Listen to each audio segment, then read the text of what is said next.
Hello. Ooh. Ah, hello.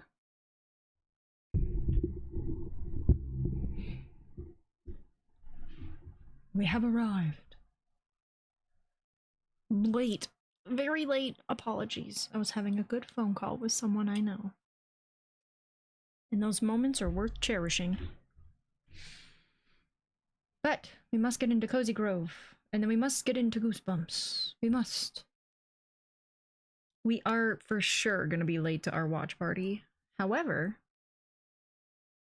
I'm considering starting if there's a way. I don't know if there's a way, and I don't know if my computer can handle it. Ah, there may not be a way. I could maybe do it on my laptop. I'm trying to think if there's a way for me to start the watch party closer to on time and then finish stream up. But we'll see. I was late. I'm so sorry, everybody. I'm so sorry. And there we go. Let's play Cozy Grove. I don't know what today holds for us in this game. I do not know.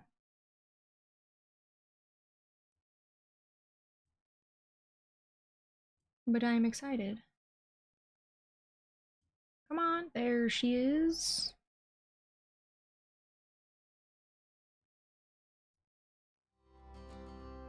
Yay.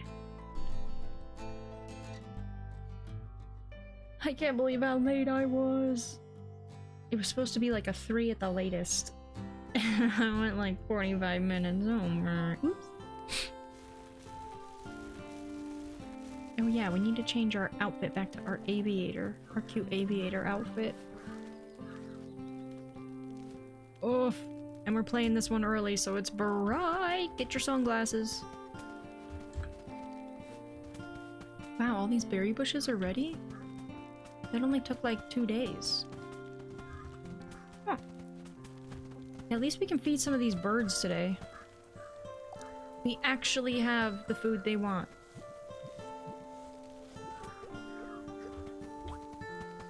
Some of them. Hey, which one of you was it?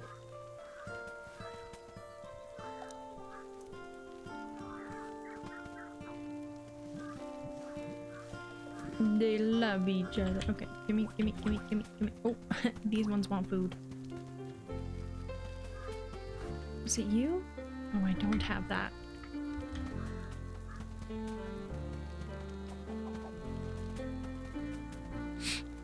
Come on. Any other little things gonna pop up? I don't think so. Let's get our rocks. It's a big ore. Mr. Mangoes, hey! Whoa, thank you for the subscription! Thank you so much! It's been a while, how am I doing? I'm good. How are you? It's good to see you. What you been up to? Thank you so much for the subscription! I gotta fix the alerts. I really gotta fix the alerts. October has held so much change for me that I'm just like, ugh. A lot of like little stream things have been put off. I apologize. I know alerts are like one of the more fun things about subscribing. At least that's how I feel. There's nothing like getting a special little response. How are you, though?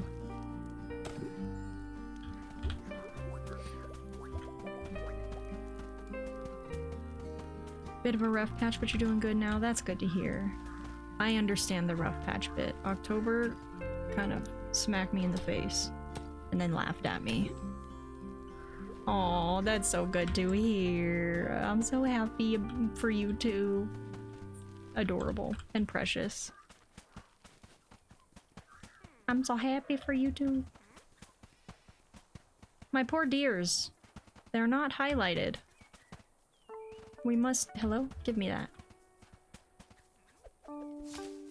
It is amazing how far just a little bit of support can go. Do you know what I mean?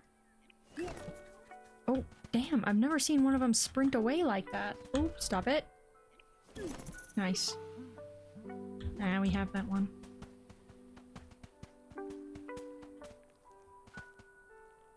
This life is much easier with a little support. Yeah.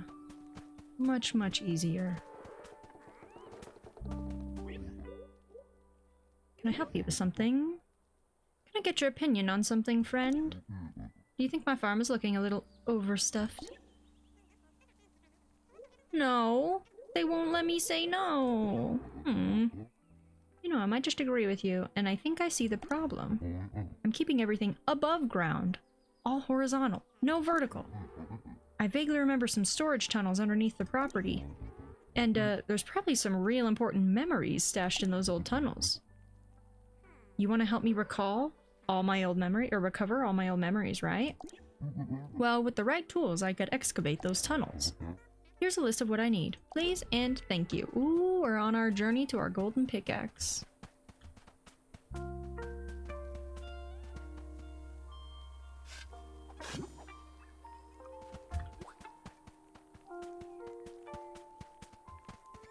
It's gonna be a long one. I already know. He's too quick. Come here. I got him.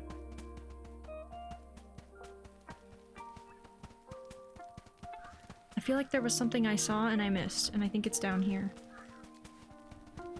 I must double check. Maybe I got it. Nope, I didn't. It's right here. Have to get back to what I was doing. Wanted to say hi. I'm so glad you popped in to say hi, and it's good to hear you're doing well. You must keep us updated. Take care of yourself. Take care. I hope to see you soon.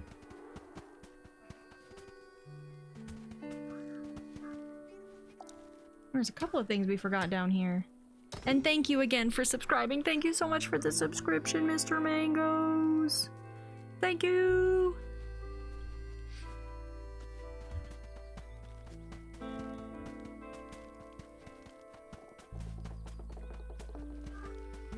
Let us see. Lettuce. Why can't I talk? There we go. Oh, look at your fancy camera. This reminds me. I've been meaning to take a better record of all my hit recipes. Would you help me make some of those recipes and be so good as to snap a photo of them? Oh. Oh, wow. How do you set the scene? What?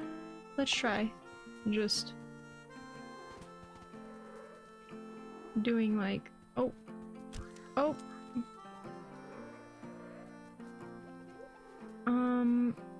delete. I don't know how to do this. How do I set the scene? We'll figure that out in a minute. Oh wait, we have all these stuff we need for our golden pickaxe. How is this possible? The golden shovel took us 1,000 days and 1,000 nights. We got it all. Welcome back, friend. I'll just take those tools and supplies off your hand. By the way, while you were out gathering for me, I had a genuine recollection. I remembered that a long while back, I already squirreled away a set of master pickaxes. Sorry to waste your time and all. Least I can do now is give you one of my pickaxes. It's top of the line and will shatter the toughest rocks. You deserve it, friend. I'll keep the supplies you brought me. I'm sure I'll need them at some point. We were just tricked into giving away valuable supplies. At least we got a fancy pickaxe.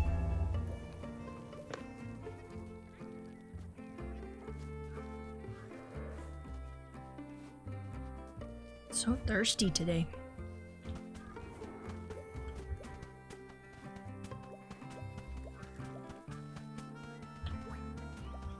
They really throw the coins the farthest they can. The The deer wants a mixed green. I have that.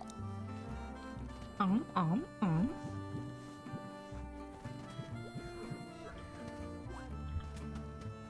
Spirit deer essence.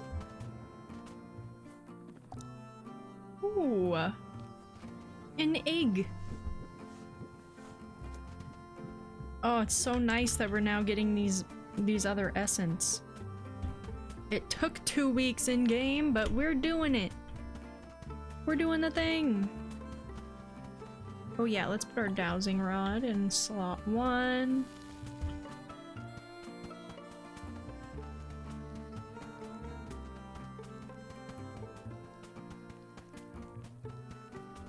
Oh, puzzle. Puzzle, puzzle, puzzle.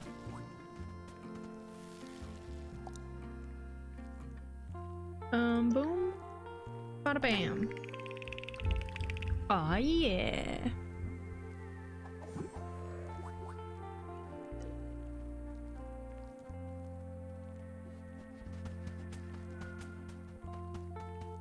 I don't understand this task. Take one photo containing all of the following. You may have to set the scene with your items. Can I do that? Oh, do I just drop it? Is that what I'm doing? A mustache! And what do I need to 8 plus individually placed items with tags? Basic food. Do we think that these qualify as basic food? That says food greens. Oh, and we can only drop 1 at a time. Okay, hold on. Let's try. Oops, nope. No! We're going back. There we go.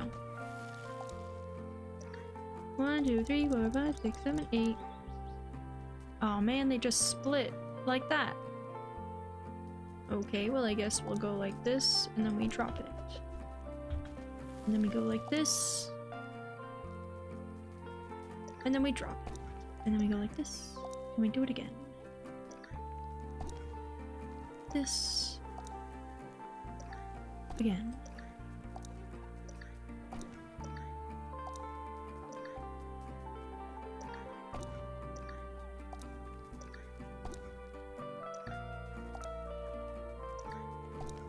Oh, that's all of them. Okay. Oops. No, no, no. Allison. Did it work? Did it do anything? Save. It didn't do anything. Probably need fancier food. These are more like raw ingredients than fancy food.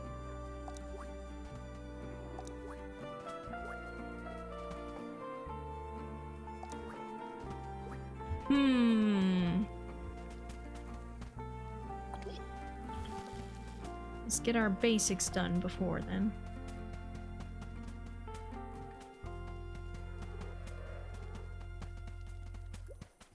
Charlotte! There's an odd crafting recipe stuffed in this handbook. If you bring me some things, we could make it together. I have everything you need. Oh dear, this isn't coming together at all. Did I miss a step somewhere? Oh, this is so embarrassing. Let's just forget it ever happened, alright? What? You just stole my ingredients? Why is everyone stealing my ingredients today? Why? And how far away does this bird have to be from that bird to not be an angry bird?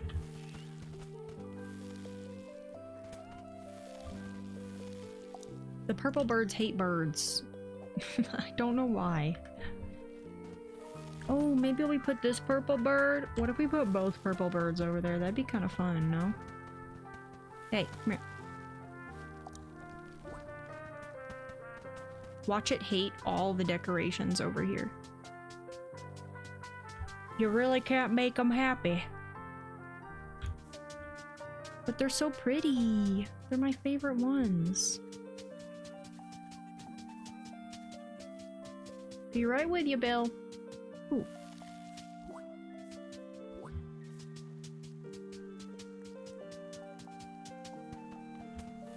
One bird in this corner.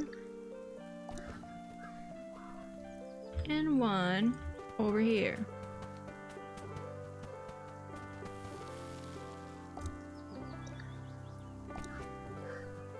And we'll see how that goes. Whoa, that's new. For sure that's new.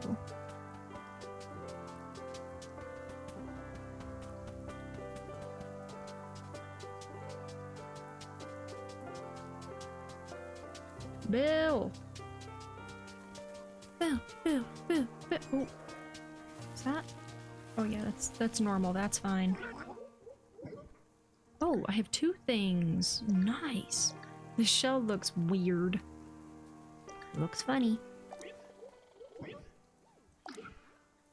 Thank you for archiving. Damn, 100 quartz gemstones? Wow! And 10 relic ash? That's a ton. That's a lot.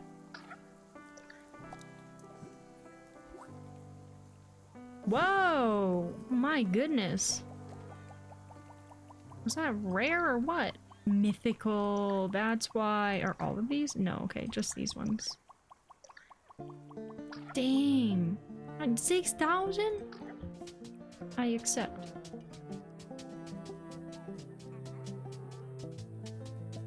$15 precious gemstones is a lot.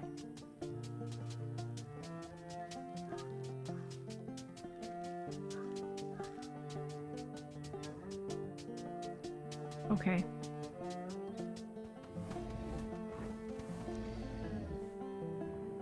Oh, my shovel's broken. No!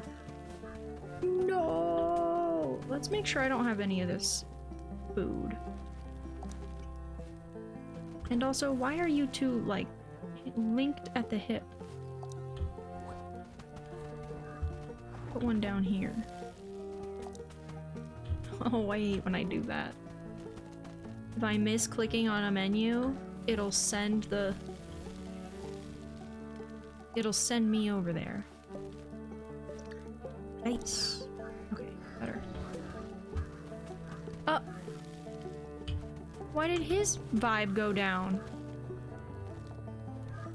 You also hate birds? What the hell? Do any of you hate birds? Come on.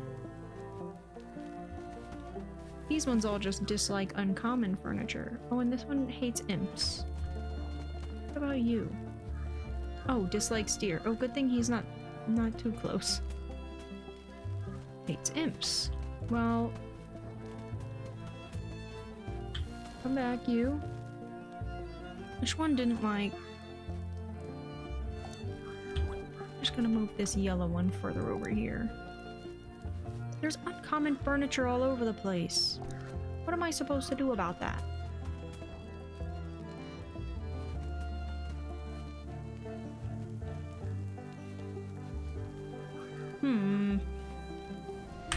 I wish I could put them inside.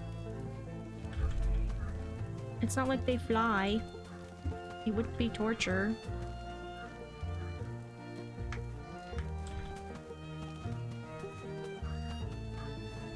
Where are we gonna put this red bird that hates birds?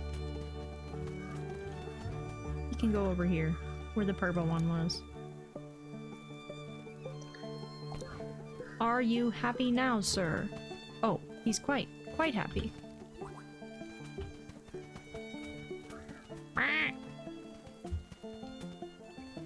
Oh. I don't understand how sometimes I can get through these log posts and other times I can't. I don't know what the science behind that is.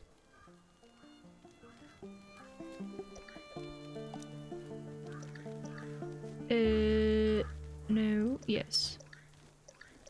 Oh! Slow, steady.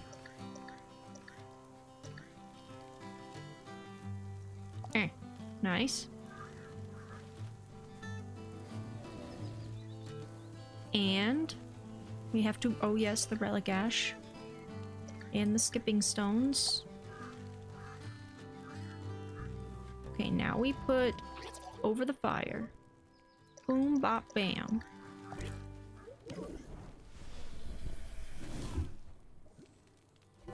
Yay! Yahoo! Okay.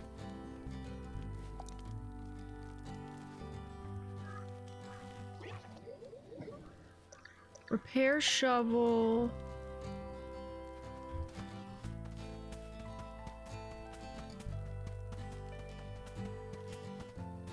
Hello? Oh, wow. Oh, broken tool. Let's do that first. Okay. We might need some more charred fish bones soon, to be honest.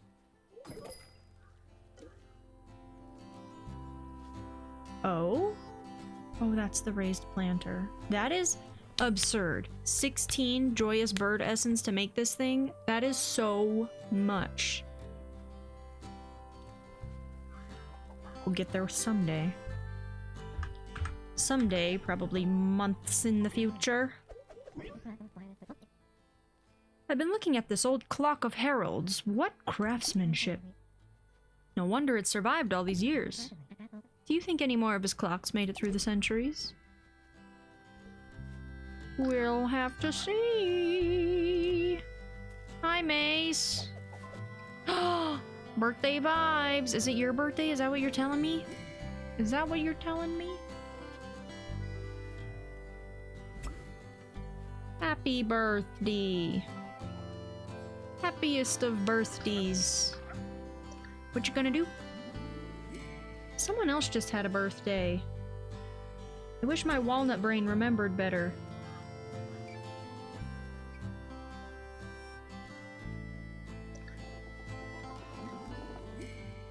I'm jealous of people with October birthdays. I think it's the coolest month to have a birthday in. Hey, nice! Nothing planned sometimes is, personally, I think it's nice.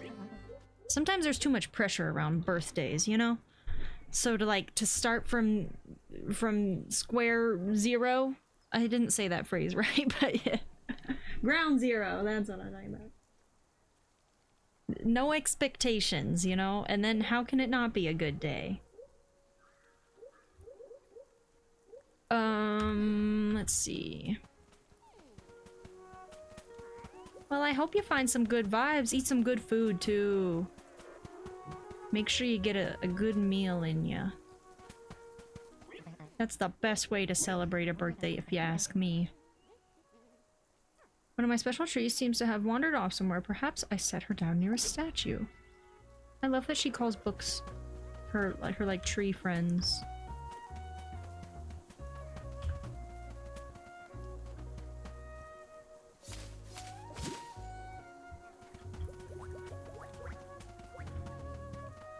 It's a homemade cafe ooh, yum! Yum!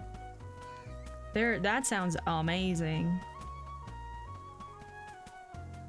I ate tacos the last 2 days myself because on Taco Tuesday I stocked up.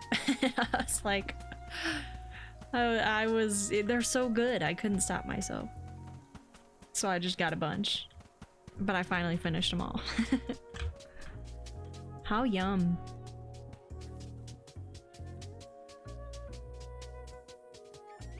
Hey. When did I put my fishing rod in my hand? I don't recall.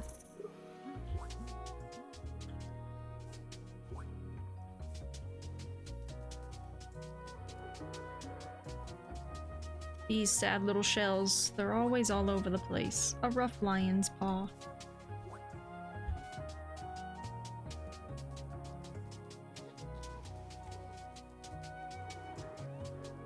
Hi, Bill. Let's chat. Oh, we can't chat. That's right, we're waiting on one of the eternal quests in order to brighten Bill up. What do we do for these clocks? Behind a folding chair. I know where those are now.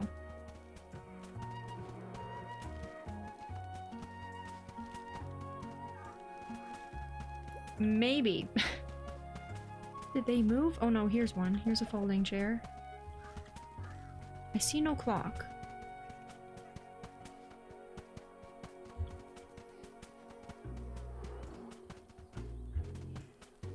I see nothing. We do have an ad break coming up in about 2 minutes. What is this? Nothing. Nothing at all. Ooh, I'll take that. In the meantime.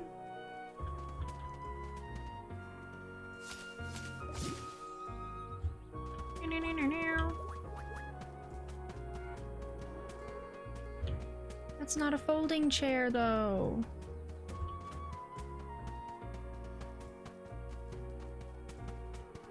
I know there was another one somewhere over here.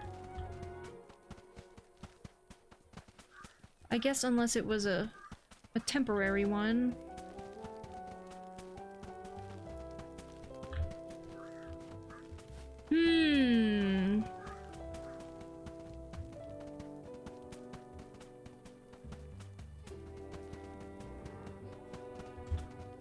I see a mound.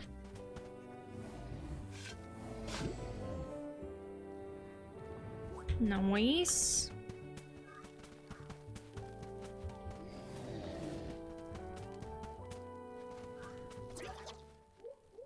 Storage. Where did I get 50 of those? That's a lot.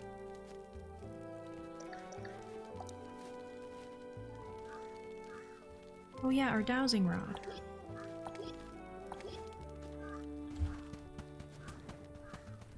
Take it from the bottom. Oh. Eh? Oh. Big flames. Give me. Woo. Oh, purple. That's gotta be new. I don't recall a crimson robe.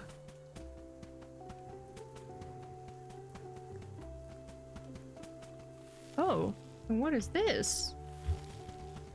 Just a statue out here. Oh, what? An angry broken statue, shake it. I didn't even know I was doing the right thing there. We got the right answer. Oop, the ad break has begun. I'm just gonna go pee real quick. I forgot to before stream. Be right back.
I'm back, but we're not quite back from ads. Almost there.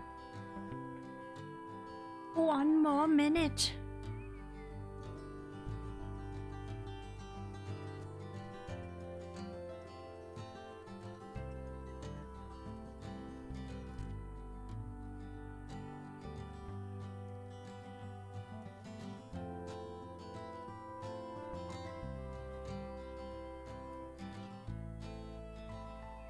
Eh.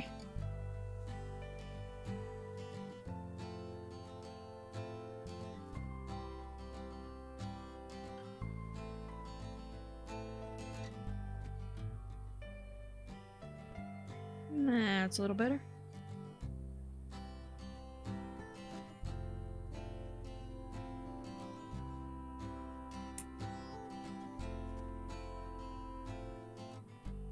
Ooh. Okie dokie.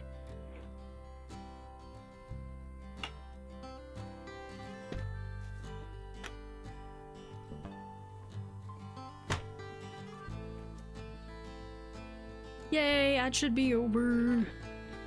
Thanks for sitting through ads, everyone. Thank you, I appreciate you. It keeps the pre-rolls away.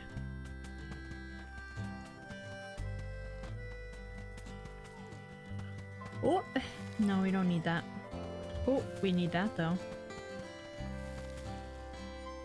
Wait, did we ever get the spot down here? 2 spots, apparently.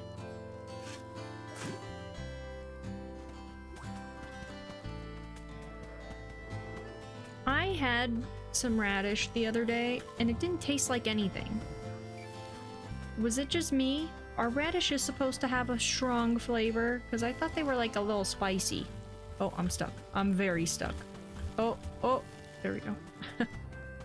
Maybe I did get the spot down here. I don't see it before, and it was noticeable before.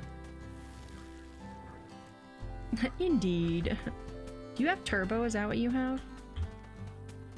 I've considered getting Twitch Turbo lately. I've considered it.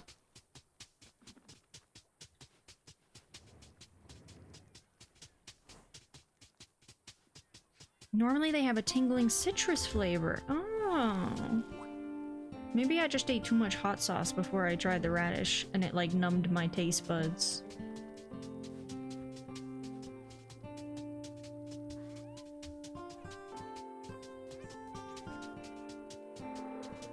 I really couldn't tell though. I was like, it's just crunchy. It tastes crunchy. Oh, yes, yes, yes, yes.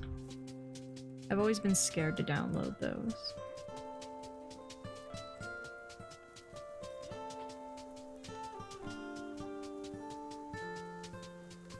I don't know why.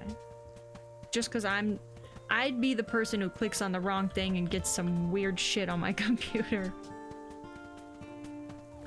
Why does this look suspicious? It's not. It's fine. You! What are you? Hey! Hey! Stop running! We have that one. Dang it.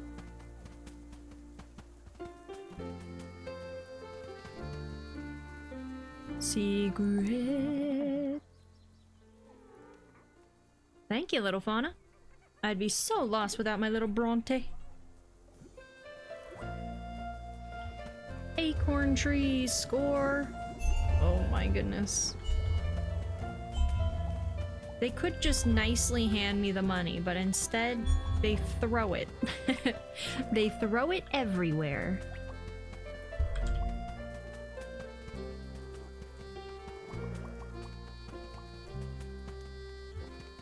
Also, what is this gold pickaxe even good for? Because I haven't noticed any new mining nodes that are like of a different size or anything. Curious. Well, somebody at Afterlife Ugh, not the Eldritch envelopes again. This is a daily problem.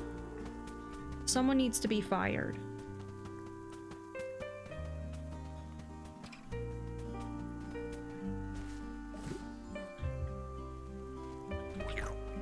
All the stuff. Oh, our little guy over here, he's sad. This is our favorite little guy, too. He's my new fave. Him and Francesca. Love him. Love him. Can I help you? Hey, Spirit Scout. Run into any more photos by chance? Oh. Buy a supply shelf. I know where those are. Oh, this is a folding chair. What did we need that was by folding chairs?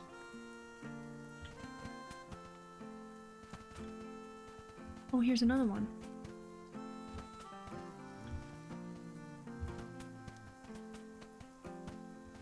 I see no clock.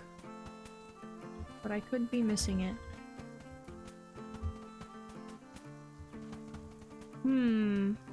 Oh, a letter.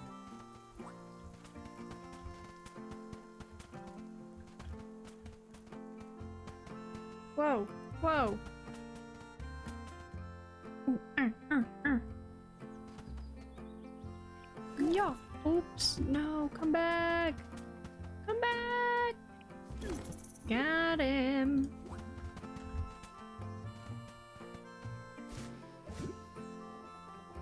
A wild oddish appears.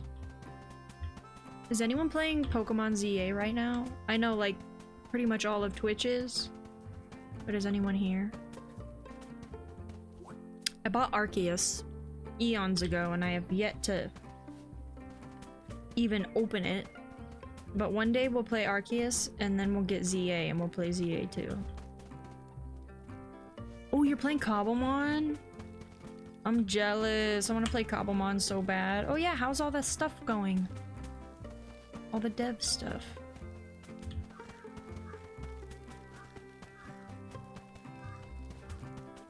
Cobblemon looks super fun. What's the other one? There's another one.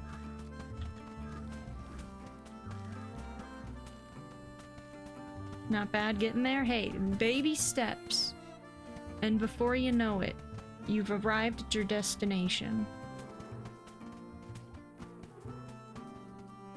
Jeremy. I can't find the clocks. There's a photo somewhere over here too.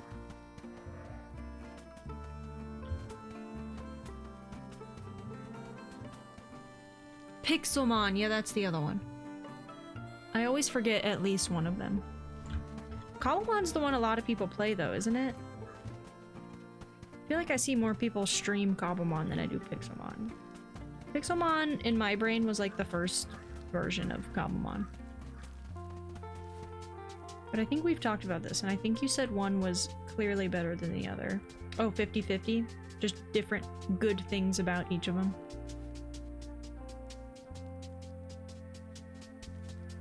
Oh yeah, because we talked about merging them, combining them.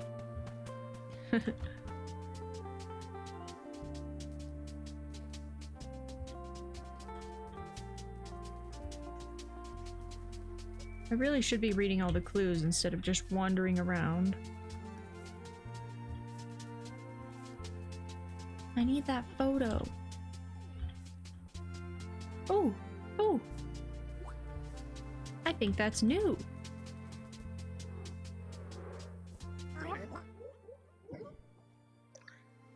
Oh, it's not, but this is.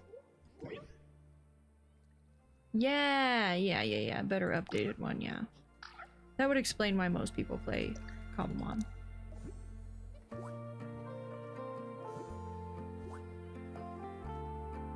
Yeah, we didn't get very much from that. One day I will get comfy with downloading mods and stuff. I tried to look into it for October for Stardew at least, just like doing like a fun fall modded Stardew. But I could not wrap my head around all of it before the month began. October has been a trip. It's been a trip. Too much change. Too much change for my autistic brain. Stardew's tough. Well, and it's like, my understanding is that like some mods are like, or some websites that host mods, there's only like a couple on them. I don't know. I really got to do more research. Prism launcher. See, I just have Modrinth. I used Modrinth once and I was like, damn, that's easy. It was so easy. But I also, like, I'm concerned I don't have enough space on my computer to go too hard.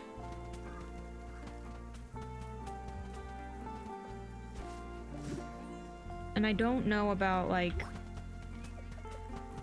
I don't know enough. I don't know enough pretty much at all. Modrinth goes through Prism. I see. I played one server ever with Modrinth and I was like, wow. It's never been this easy for me to get like a mod pack and just go for it. And it made it so fun and simple, and I was playing before no time. What was the name of that bug? GMO what?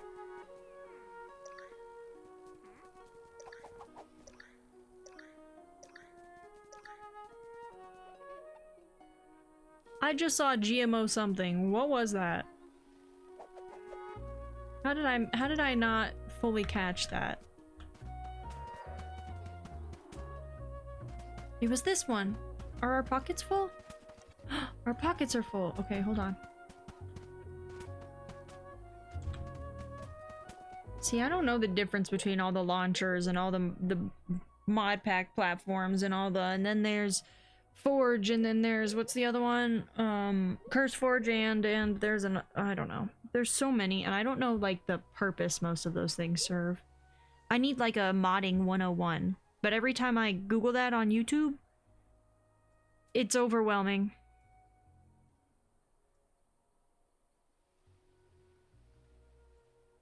Interesting. I want to sell. I don't know why my brain just can't. I think it's because I'm more of a learn by doing person, so when I just like get information, it confuses the shit out of me. It doesn't make sense until I'm actually like clicking buttons. You know what I mean? I've always been a hands-on learner. So Prism is a launcher. Interesting. Because I thought Modrinth was a launcher. Like, the way you're describing Prism, I thought that's what Modrinth was. Because when I used Modrinth, we used mods from CurseForge. And from whatever, there's another one. There's another one out there. But like, the source of the mod itself could have been from CurseForge. We just used Modrinth to put it into a pack, and then used Modrinth as the launcher. So the way you're describing Prism is the way I understand Modrinth works. So something in my brain isn't connecting properly. See, but in order to run the server I was using, you had to start it through Modrinth. Like you treated Modrinth like a launcher, where instead of going to the Minecraft launcher or something, you just open the server through the Modrinth app. So that's my only experience.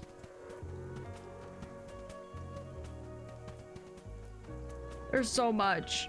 It breaks my brain.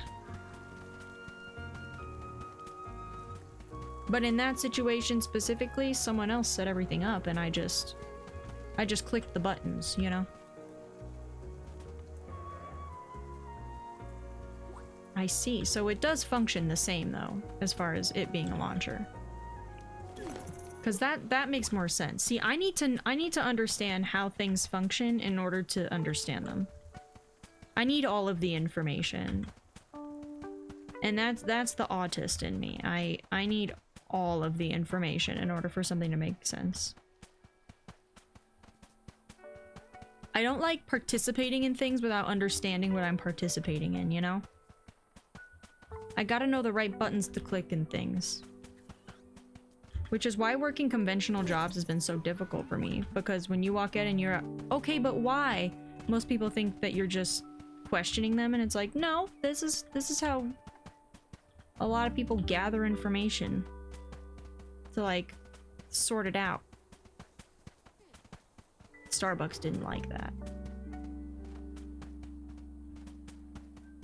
Every time I said, but why? They'd go, just do it. But why? And they'd just do it. And I'm like, no, you gotta tell me why or I'm not gonna do it. I gotta understand or I'm not gonna do it. And then I started trying to learn tech stuff, and then it broke my brain. But hey, at least I got to a point where I know how to go live. I will tell you, there's this problem I'm having with one of my, and I know exactly which one it is, but one of my browser sources has like an embedded ad somewhere in it. So sometimes when I open my OBS, if I don't have the audio source in the right place on my wavelength, it just screams a random ad at me. And it drives me bonkers.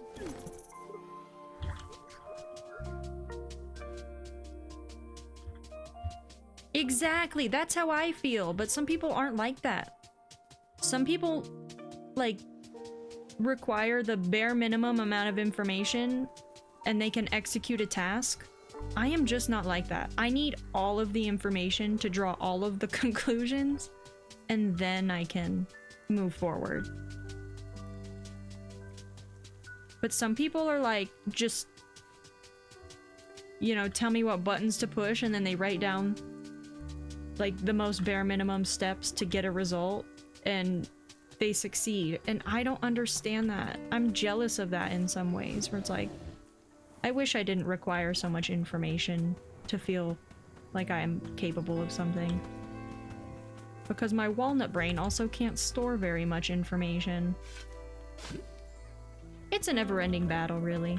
The cycle never ends.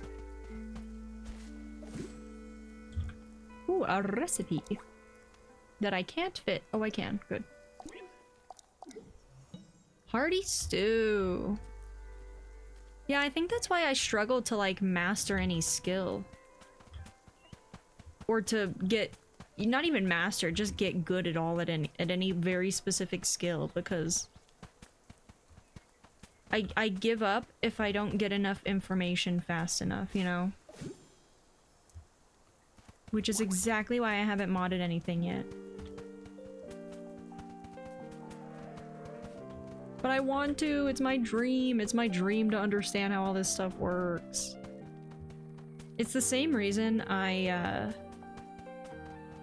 when I wanted to start doing yoga, I went to like, oh, we found the clock. I went to a couple yoga classes, and the teachers tell you enough to participate. But what I noticed was I didn't know enough to feel comfortable doing it at all. Like, I needed, I want that blue bug. I don't want to scare it away. I had to go take a yoga training in order to understand the ins and outs and the full mechanics of yoga and how to be safe in doing it in order to feel comfortable doing it at all. I didn't do it, they call it teacher training. I didn't do it to be a teacher. I did it simply so I could, like, in good conscience, participate. Do you know what I mean? Like, how many people do you know went and did yoga teacher training instead of just, like, Googling it? I don't know. It felt... That's very much how my brain works. Where did that blue bug go? We'd never seen that one before. Come back! Man, imagine getting good. Literally. Literally. Oh yeah, GMO soy product. There's our GMO bug. Oh! I saw him. I saw him for a moment. Oh, he's so fast. I'm just able to do things on my own. I think with enough time and space, I can figure stuff out. Like, that's how I did, like, all the streaming stuff. But it's just having the available time to, like, sit there and just Google one thing after the other. Damn, he disappeared. You were too slow. I don't know how I couldn't get him.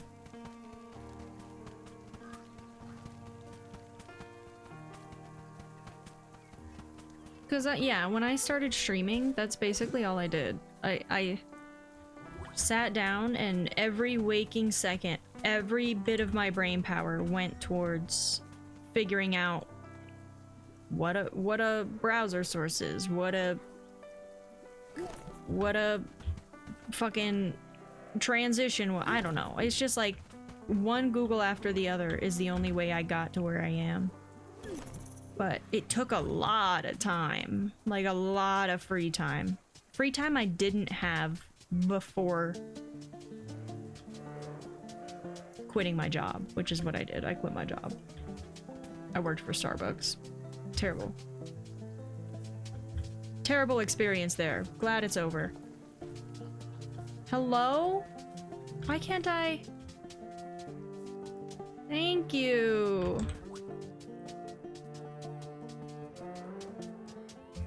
But it was like by the end of one work day, I was so exhausted, not only physically but mentally, that I could not comprehend information at all.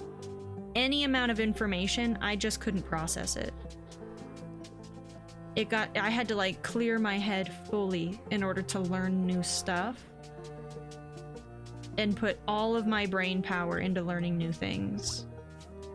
So it's such a time-consuming thing to learn, but that's where I'm like, I don't know how people are in school and doing life.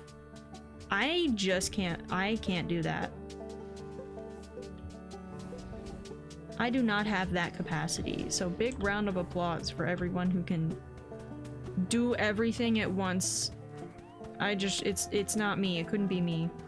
I found a mod that will allow players to still move while they're in their imbos. Ooh, that's kind of fun. That alone takes a great amount of brain power. Being in your inventory and being like, okay, jump, jump, move, move, left, right, up, down. That's a lot.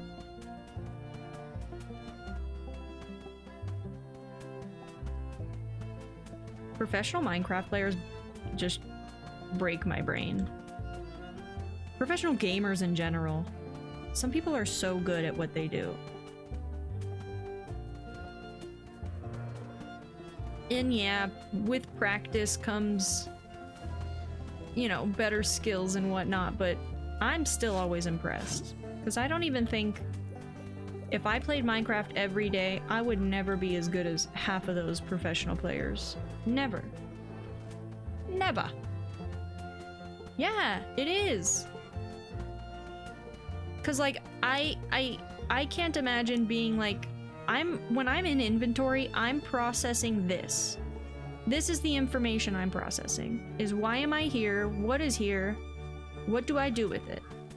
But on top of that, having a whole other part of your brain navigating in the background, avoiding creepers or enemies or whatever, those are impressive skills.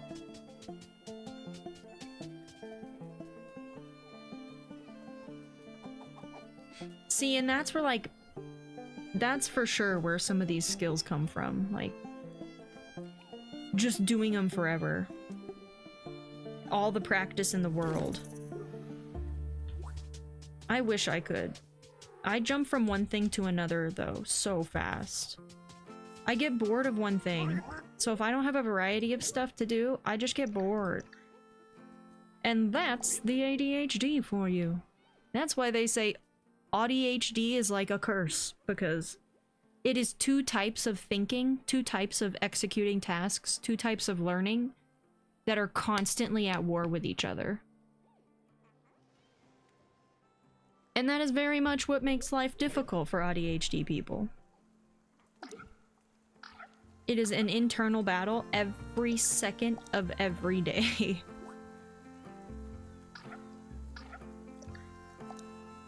I have the ability to focus on one task for generally pretty short periods of time, but I do fixate on some things. But then I get bored of that fixation really easily, and it's very, it's very hit or miss. I just roll with the punches, you know. I just roll with the punches. Which is why I got into modding a lot, because tons of random things to do. So true, so true. And you can probably, like, do a little coding here. Take a break, do a little coding there.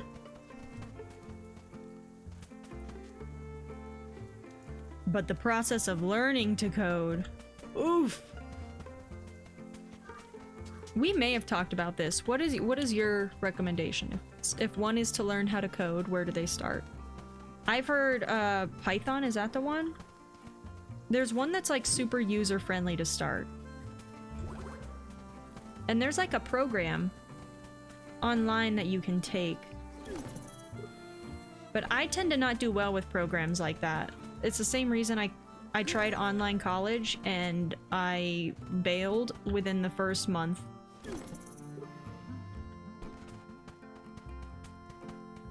I just couldn't do it. Again, I'm more of a hands-on learner.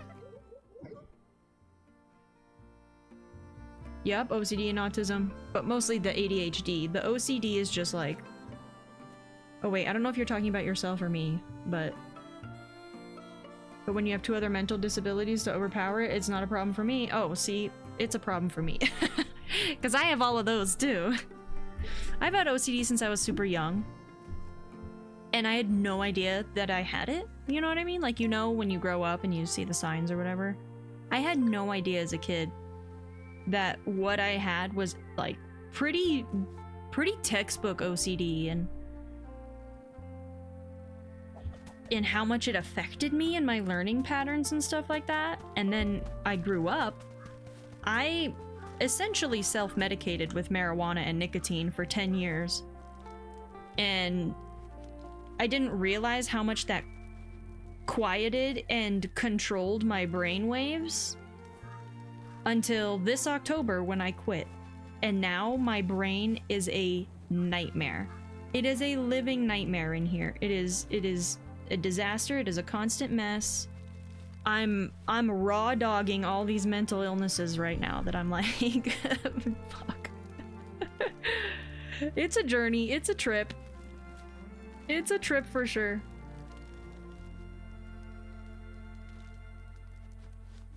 Block coding, then Java and Python. What's block coding though? Never heard of that. Block coding, you say?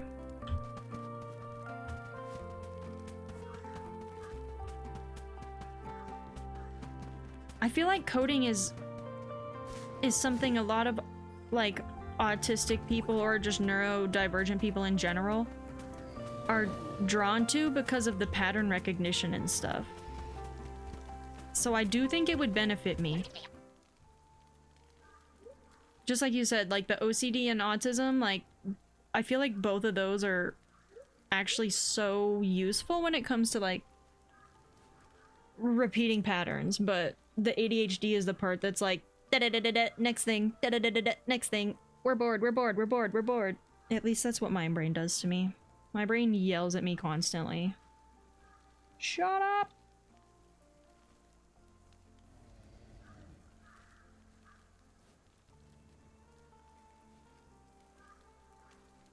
Yeah, eating a more balanced diet hasn't done anything for me. Mostly because, to be so for real,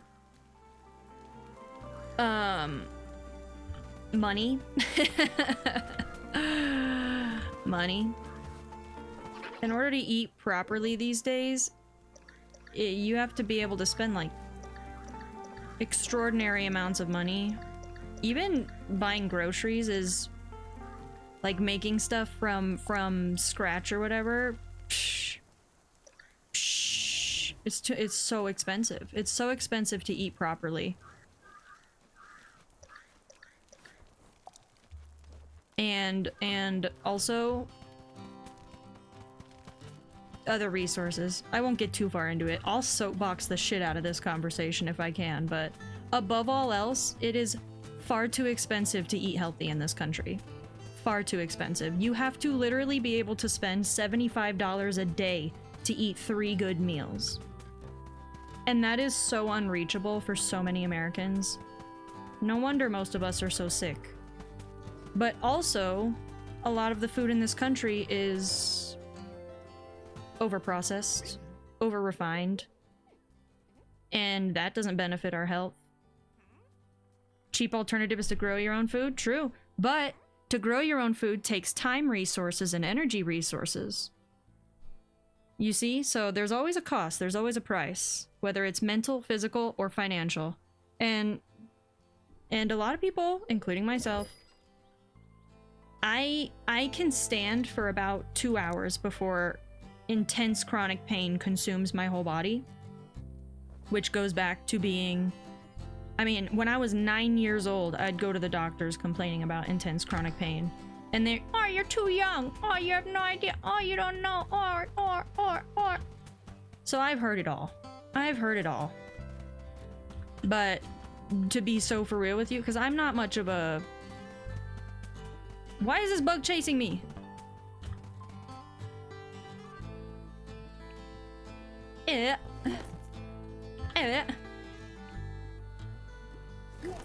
Oh, come on. Oh, now you want to quit? There we go. It's another swamp angel. What is pain? What is doctor? That's exactly what they tell me every time I go. And also being a woman, and I'm a strong advocate for this because being a chronically ill woman who is also neurodivergent is doctors do not care. They would rather just turn you around and boot you right out the door. They just simply don't care. They don't have the time of day. And I know far too many women who are in the exact same position as I am. And it is sad, and it breaks my heart. It breaks my absolute heart. I said that in the wrong order, but you get the idea. Yeah. Again, I'll soapbox the shit out of this all day long. Too much suffering, too little help. They just don't believe you. They don't care. Oh, it's a tiny one. It's a little itty bitty one.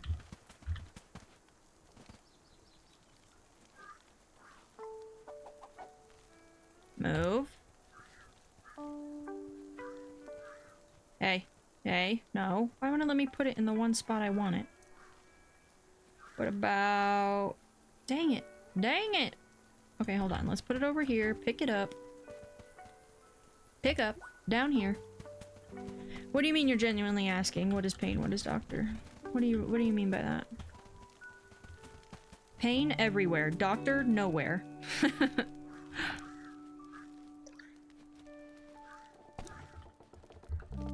Doctor only want to give pills, not solve problem. Pills not help, pills band-aid. Autistic person want to know why. Doctor don't care. Me mad. But yeah, since I was 9 years old, I've been dislocating joints. Since I was 9 years old, and not a single doctor ever my whole life was like, maybe she's hypermobile. Not a single one.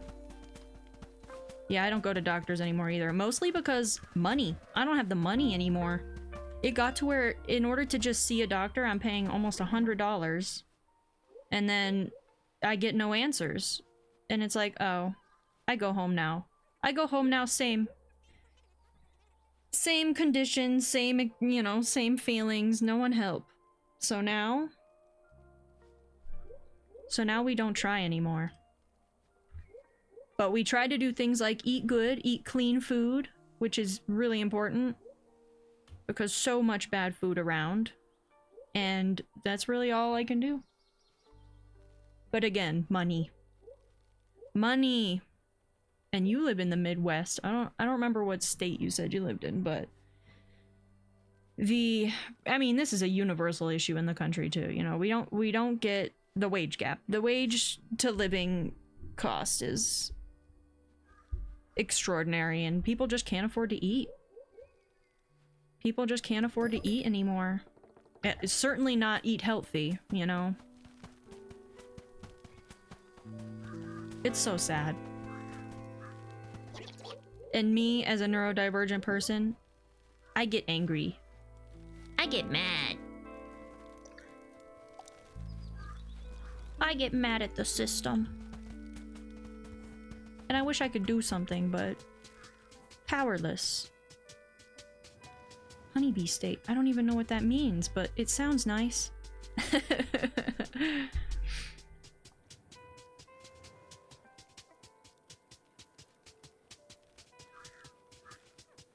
Honeybees are something I like. Not just me, but like my dad. Like always wanted to like have some bees around. I will say I've been very vocal to my parents about like supporting like native populations and stuff like that, like with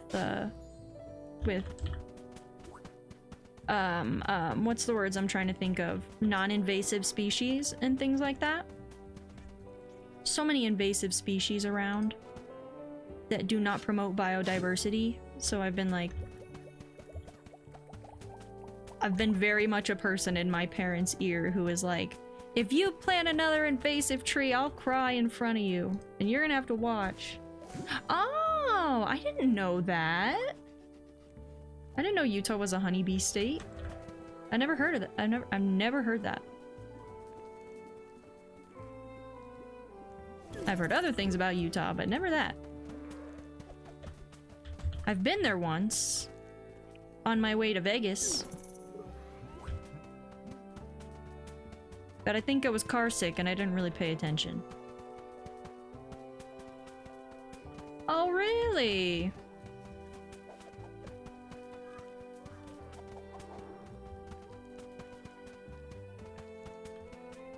Critter!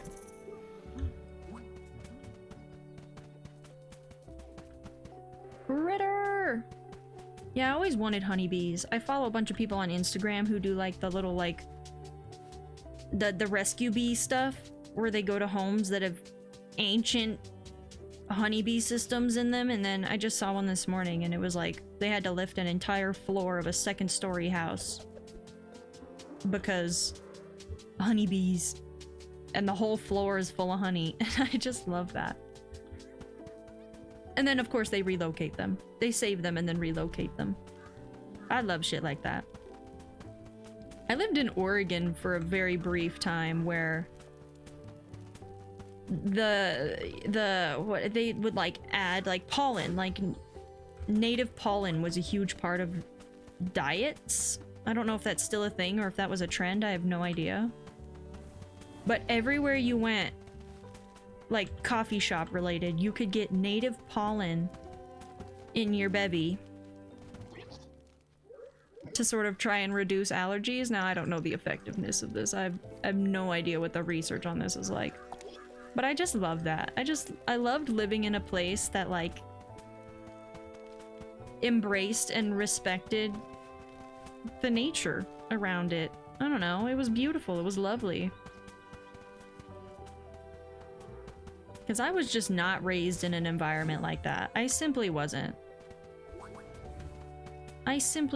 So it's so cool to like go places and have those experiences where like people actually care about native plants, native species, preserving forests and things instead of selling them off to the highest bidder.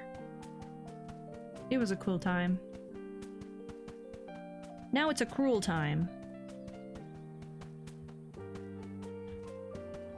Where like literally national parks are on sale. It's bizarre. It's always so refreshing though, going somewhere that like, I don't know, it's just, people are different. Things are different. And yeah, I don't even know the words for it. It's fully an experience. I'm not very good at articulating the way I used to be. Ironically, before I quit smoking. My brain used to actually function. For the record, I live in a state where cannabis is legal. Twitch. Cannabis is legal in my state. I had my med card for like 10 years.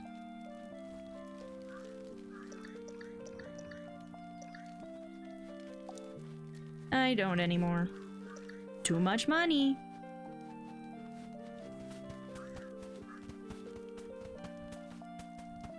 We must sell.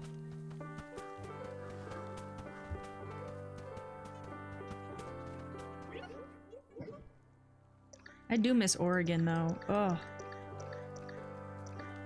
I loved it there. Every second of it. Every second of it I loved. Even the fog. Oi! I lived in the heart of Portland. And when the fog would come in... Hi, Casey!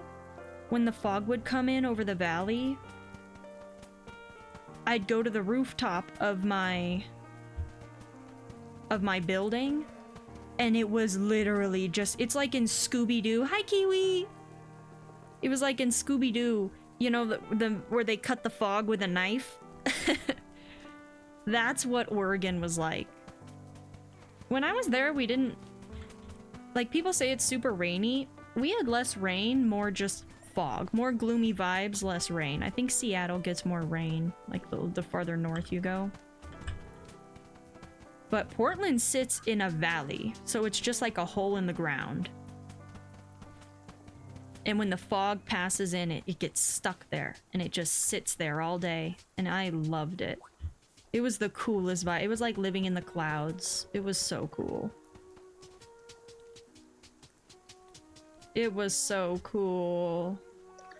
And then I came back. Back. It's weird too, because I was kind of drawn. It was like a magnetic pull for me to move back to where I'd moved out of. And I did. And it's just not as nice. It's not as nice. The culture is different. I miss Portland. I miss it. Okay, we're just gonna look for the hints. What are the hints? Oh, festive balloons. Were we not just over there?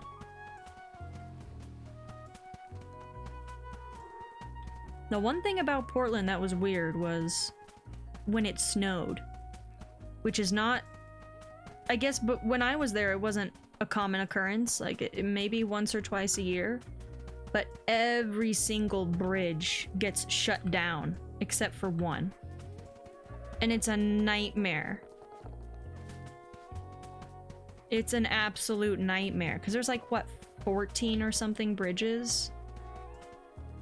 And all of them get closed except for one, because they don't have the resources to maintain them all. They don't have enough trucks or enough, like, snow worker people. And then a little bit of ice, and everyone puts chains on their cars, so the roads were a mess because of it, like, just destroyed. Everything else, though, was so lovely and wonderful. I loved it there. I didn't have a car either, so I walked everywhere I went, and I had 3 jobs, and I was a busy bee. It was a good time of my life. And then I realized how disabled I was. And that I couldn't do everything on my own, no matter how much I wanted. I could only do that for like 6 months before I burned out so severely I needed medical attention. And it was like, ugh, come on. Just let me live my life in Oregon. That's all I wanted.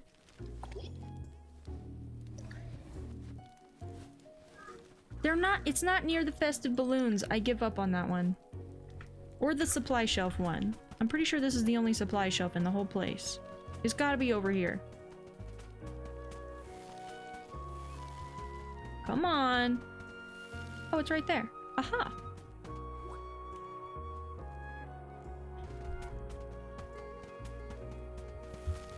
And festive balloons. Back. Oh yeah, we gotta get our other dowsing rod thing done. I don't ever notice until I stop and I see the little icy symbol.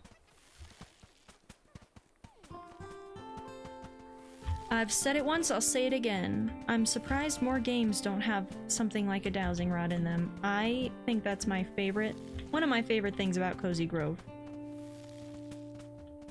I've never seen it in any other game. I'm stuck. Yeah, I think so, Kiwi. More or less, yeah. I guess so, since autocorrect capitalized it. That's funny.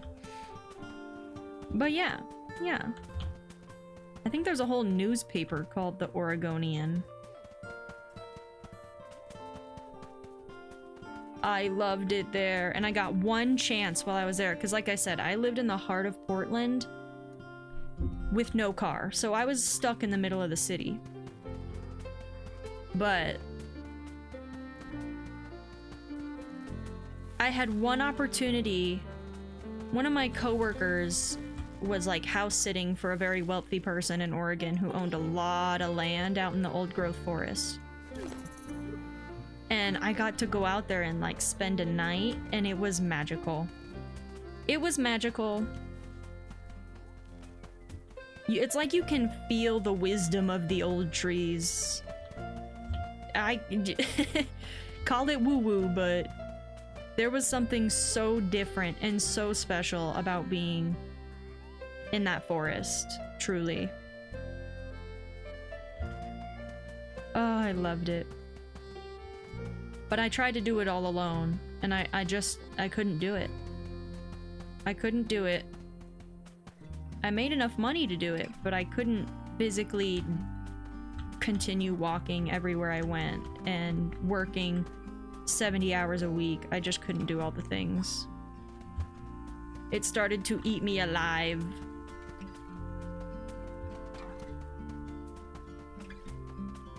And I had a studio apartment that had like a shitty little half kitchen. So I couldn't even fit like a normal baking pan in the oven because it was a mini oven. And my sink was probably 8 inches by 12 inches. Like the tiniest little thing you've ever seen. Can't even fit a pan in it. It was so strange, the kitchen I had. And I didn't understand how people could like cook like that. Because I wanted to teach myself all kinds of things. It didn't work out, but it was a good adventure. It was fun while it lasted. Everything felt better there, though. Everything felt just morally and like the food felt cleaner, the morals felt cleaner, everything about it. I felt like I belonged for the first time in my life. I felt like I actually belonged in a place. Without knowing anybody, mind you. I didn't know a single soul when I moved there. And I'd made friends so quickly. It was bizarre. Because it's never happened where I currently live. Never. That just speaks to, like, how culturally different states are from each other. America, really, it's America, but when you break it down, every state has its own personality.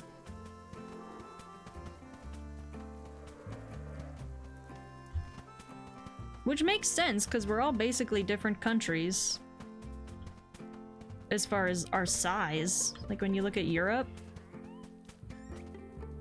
you can take a day trip to other countries, which has always blown my mind.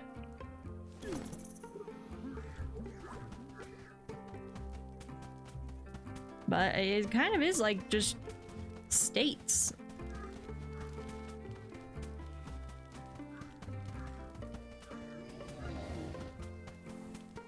Someday I'll go back. Probably not permanently, but I at least just want to visit again, which also before I lived there before COVID, and I know Oregon changed a lot during that time period. Like a lot. So I have no idea what it would be like anymore. All I know is that every place I worked has since been shut down. So it's so different. I imagine the people aren't very much different in good ways. But the surroundings have definitely changed a lot. Definitely changed a lot. I miss it. I miss it. I think a lot of what drew me to Oregon too was self-expression. Like, just how comfortable people were being different from, like, what society taught us was conventional or normal or acceptable. Because where I live, it's very, like, what society told us we should be growing up is what everyone became. Which isn't all good. It's not all good. I definitely live in an area, though, that, like, conforms versus expresses.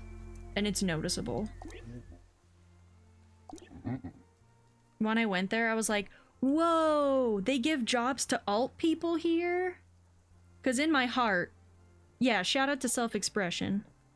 In my heart, I'm like an alternative emo kid who just never got to express themselves because they were afraid of being judged their whole lives. That's literally me as a child. And then when I moved to Oregon, I was like, damn, everyone is so fearlessly themselves. But they also get jobs, you know? Because where I'm at, if you look different, you are significantly less likely to get hired for something or what have you. But I also worked for Starbucks for nearly 10 years of my life. But I didn't believe in all the TV nonsense growing up. Well, and it wasn't even the TV. The TV is actually the only reason I knew that there were other things out there. It was teachers and parents and just like adult leadership all around that would just hammer into our heads, like, you have to look this way and you have to act this way in order to be successful. The TV is the only reason I knew that alt people existed in the world. Like NCIS and our badass Abby. Remember Abby from NCIS? She was the emo goth alt girl. She was probably one of my favorite TV characters growing up. And it always, like, I should have been reading these. I haven't. I must have been a ship's captain braving the seven seas. Damn, I'm sad I missed that dialogue. It's fine. Would have forgotten it anyway. Are you sure that's actually you? That looks like Captain Snout to me. Who? I don't know.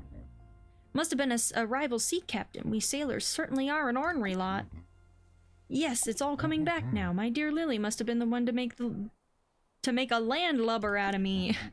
No ordinary woman could separate a captain from his ship. Ay, what a bear she was. Scout, would you hold on to this photo for me?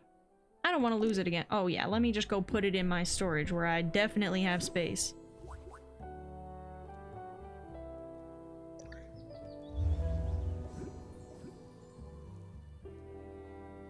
Come on. What am I supposed to do with this photo? Good sir.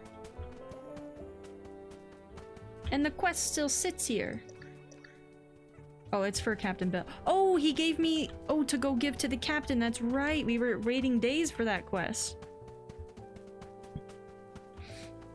I watched a lot of TV as a kid, though. Like, a lot. Because it was, like I said, I did not know people like me when I was young. No one understood me. No one took the time to get to know me. My only companionship was via the television. And I watched a lot of different stuff. I watched everything from PBS cartoons to, like, Dexter, so... That was the only real exposure to anything I had. Had I not watched television, I would know so much less about the world. I was definitely raised in an area of the country that, like, yeah, that just like we were saying earlier, like, you have to look a certain way and act a certain way in order to be successful, which we know is not true. We know it's not true. A dashing young bear full of vim, vigor, and obscure nautical trivia. Oh, I knew the depth of the Mariana Trench, the difference between a bark and a barrakian. Barkentine? Barkentine? I don't know what that is. And the average width of a moon jelly's cap. This photo here was taken on my 23rd birthday, and I was borrowing that hat from the first captain of the ferry. How nice. Another spirit log. Woohoo! Damn, you know what I miss? PBS. I watched PBS until I was old. Probably for the sake of nostalgia after a certain age, but I loved those cartoons. We never had cable when I was a kid. Never. I'd have to, like, go to a friend's house, and I really didn't have a lot of those. And in hindsight, most of the friends I did have when I was young were people who recognized how easy it was to take advantage of me and boss me around because I was a neurodivergent kid with no support. And yeah, when you grow up, you start to realize those things, and it's sad. It's quite sad, but also when I was a kid, being neurodivergent was not common knowledge. There was no education around it. There was no support, really, at all. You were just the weird kid who didn't fit in. Very me. Very me. I'll never forget, I made a house out of printer paper. Yes. I made a house out of printer paper for a marble. That was my childhood. Being in after-school daycare, sitting in the corner all alone, I made a mansion of a house with printer paper and like a 3D one. I'm not talking I drew it. No, 3D. It had levels. There were multiple stories to this house, and I would roll the marble around like it had a personality. I was a marble child. I actually, that is really accurate because I was very much a collector child too. I loved collecting little trinkets and stuff. So like, anytime I'd see a marble, I'd want to take it home. Anytime I saw like a little itty bitty thing, I wanted it, you know? To this day, I just have like random collections of random things that don't make any sense. And for anyone wondering, autism is genetic, and I have proof. Because my mother has spent her life, like, anytime she sees, like, a ball of some kind, whether it's a golf ball, a bouncy ball, anything like that, she collects it and she brings it home. And I'm like, it's genetic. I can see it now. I see it clear as day. It's genetic. And I love that. I love the trinket collectors of the world. When the whole trend of like minimalist lifestyle, where like when Marie Kondo got big, and it was like, what was her saying? If it doesn't bring you joy, get rid of it. Oh, every single thing I own brought me joy. Every single thing. I am not meant for a minimalist lifestyle. I am meant to be a hoarding maximalist. I just am. But I don't like to buy things. I don't like to be a consumer. I like to find things and keep them for no reason. You know what I mean? I just like to find little things and put them in my pocket. Shiny rock, pocket. One of the things I still collect to this day are like dead flowers. So anytime someone gets me flowers, for absolutely no reason other than there's a memory attached, I have like a ton of dead flowers.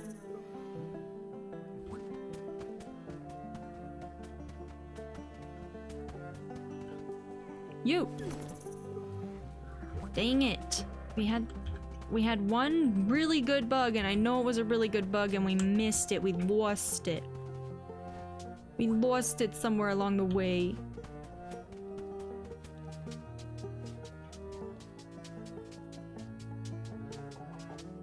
Any more seashells? Actually, let's stop in and say hi to Bill. Bill, anything? Oh, we have something. Oh! Well, I would have sold that, so good thing we came over here. Because I did not acknowledge that as new whatsoever. Wow, we're almost up to 60,000 too. That's pretty good.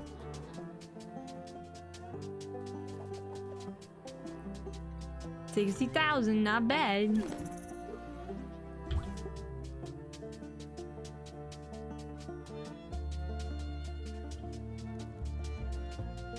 I bet it's all these critters that I've just been casually catching while we talk. You, here! Nice. I did not think I would get that.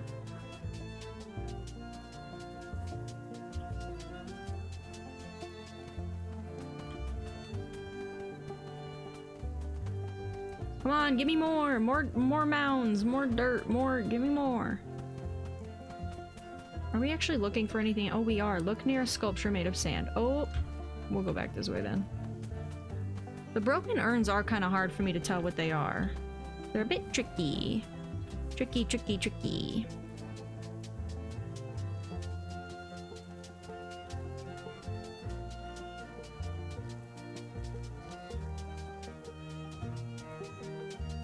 The last time we saw an urn, it was just chilling. Oh, it's right there. Arr, arr, arr, arr, arr. Nice. I think this is our last quest for the day. Welcome back from ads. Thank you everyone for sitting through ads. Appreciate yas. Appreciate yas. Yeah, I was a weird kid. I did weird shit. And I usually did it alone. And then I got a DS. And that was life-changing. Finally, I could, like, use my brain in a way that, like, the conventional school system never allowed me to. I was never the kind of kid who could learn traditionally. Never. It did not feed me. It did not exercise my brain muscles.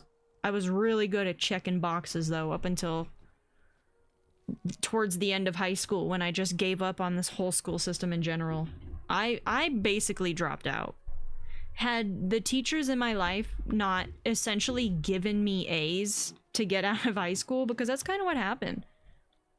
My senior year, I, like, threw my hands in the air and I was like, fuck this. And for so many reasons that I can't go into detail. But I gave up on school so severely. And my counselor was like, listen, we don't want you back here next year any more than we know you don't want to be here next year. So I need you to go to all of your teachers and beg them to pass you by doing anything they ask. So that's what I did. I went to my teachers and I said, okay, so if I'm gonna pass this class, granted, not A's, I think I said A's earlier, not A's, but if I'm gonna pass this class, what do you want from me? And there was one teacher in particular that without that class, I would not have had the credit I needed to graduate. And it was an elective. So that's what it came down to for me, was all of these electives that, like, I was in yoga that year. I was in philosophy. It was all of these random electives that were going to prevent me from graduating. Swimming was one of them, because I didn't show up to swimming enough that I should have failed and not gotten enough gym credits to graduate, of all things. It came down to, like, physical education over actual education that would have prevented me from graduating, which happened to one of my friends too. And in order to graduate, she had to do like a summer bowling club, you know? And it's just like, that's how much of a joke our school system became. That the reason people weren't graduating wasn't even because of their grades in academic things. It was because they didn't get enough gym credits, you know? So the counselor was like, go to these teachers and say, what do you want me to do to pass your class? And I did that. And there was one teacher in particular who said, if you can find notes, study those notes, pass a test, I will pass you in this class. And I was like, okay. So I happened to have a friend who had incredible note-taking abilities. Mind you, a huge part of why I didn't succeed in this class, this was philosophy, was because I didn't know I needed glasses, and I was sat in the back of the class. Like, the whole year. I guess it was a semester, but the whole semester I was in the back. And I physically could not see the board. And it was one of those classes that was like, the teacher didn't teach. He just put up PowerPoints with notes. And if you didn't get those notes, you failed. Because all of his tests were open note tests. So as long as you could copy down everything in time, it was impossible for you to fail the class because you could just read it when you needed it. But I literally couldn't see the board. And I couldn't take the notes. So I stopped going to the class. And then that was the class where it was like, you have to pass this in order to graduate. So I, you know, thank you to that girl who gave me her notes, because it is the only reason I graduated high school. The only reason. To the point where when I picked up my diploma and I was walking back down the aisle or whatever, my classmates were cheering for me because they knew it was not likely that I was gonna graduate. But that's just every autistic person's experience in school, you know? I'm not the only one, and there are so many neglected neurodivergent people in your conventional American school system that feel trapped and helpless and alone to the point where they just don't finish, you know? And I got really lucky. I got really, really lucky. But yeah, I wouldn't have a high school diploma if not for, one, that counselor, two, the teacher who was like, oh my god, fine, anything, we'll do anything. And then three, Anne, the girl who gave me notes. Like, I'll never forget. I'll never forget.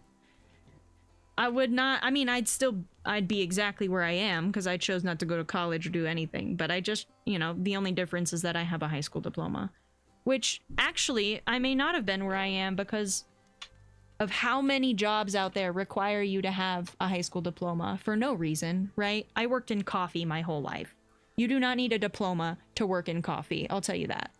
But in order to get hired, you do.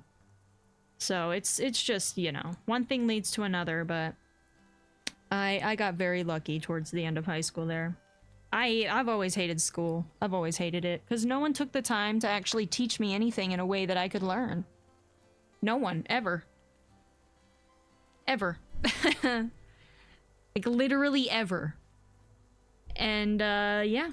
That's why I hate the American school system to this day. That's why I didn't go to college. Because there's even less support for autistic individuals once you make it into college. Even less.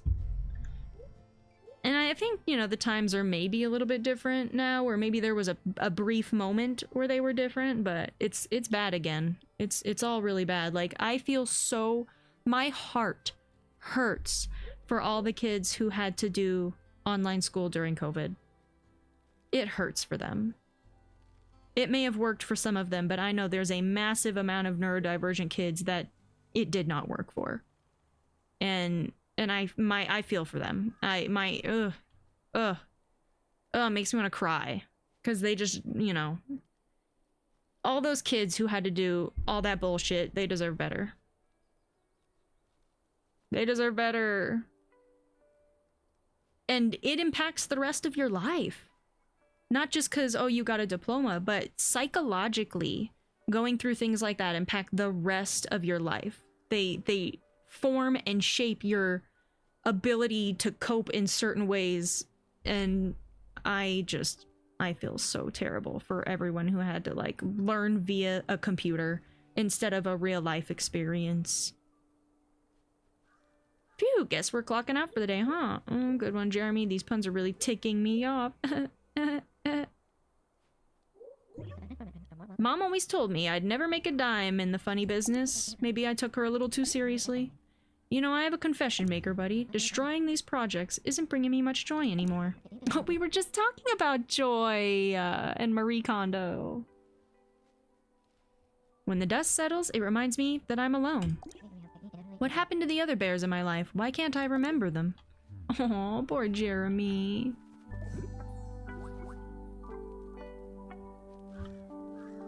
Simple gear. Ooh. Life is very strange, isn't it? It's very, yeah. There's just a lot of people in this life that have been tossed aside for no reason other than they're different. And yeah. It's not fair. It's sad. It's sad. And then you've got the neurotypical people who are like, oh, just do better, or just like, oh, just, you know, work harder, or just make more money. Like, I watched this whole, I forget what it was called, but it was like 5 rich people versus 5 poor people. And the rich people's philosophy was, well, being poor is a choice. And we won't go into too much detail on it, but it's not. It's not, and there are so many circumstances that affect one's life and how they get from point A to point B, and privilege and finances, and like there's so many nuances to this life that it's just not that simple. It's just not that black and white. It just isn't. Yeah, literally. Yeah, I choose to starve myself 3 times a day because I can't afford to eat. Yeah. No, like, people don't choose that shit. Oh, and then the rich people are like, oh, just work harder. Oh, you don't know how to game the system then. You don't know how to... And it's like... Ugh. It's so messy, and it's never... Like the rich people are always the ones who sound like idiots, you know what I mean? They're always the ones at the end of those conversations where their privilege shines the brightest, and it's, yeah. My heart is with the forgotten and the neglected. That's where my heart is.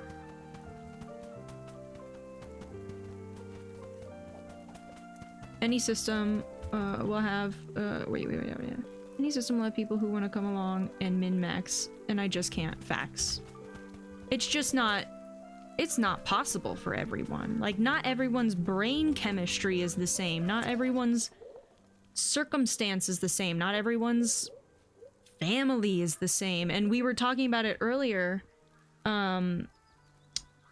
Literally the first conversation we had in chat was, it is incredible how much having even one person who supports you in this life, how much of a difference that can make on someone's psyche.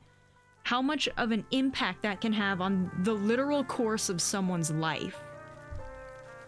And yeah. As someone who has not had support when I need it and really felt support in other parts of my life, as a first-hand witness, I can tell you, like, with a little help from a friend, emotionally, not even like, I'm not talking like money-wise, I'm talking emotional support from someone, just the profound impact it can have on the direction of someone's experience in this world is amazing. There are no words for it. If you've lived it, you know, but yeah, this world is too quick to dismiss people for not trying hard enough or not doing the most. And it's like,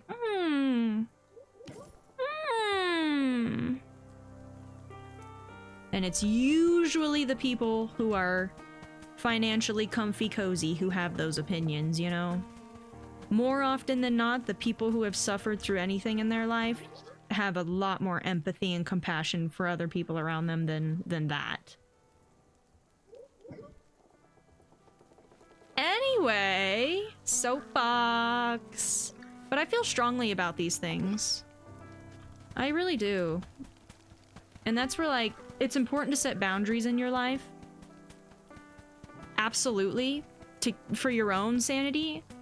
But truly, like, if we all just came together now and then and just, like, really cared about each other's state of existence, imagine the impact it would have on the world.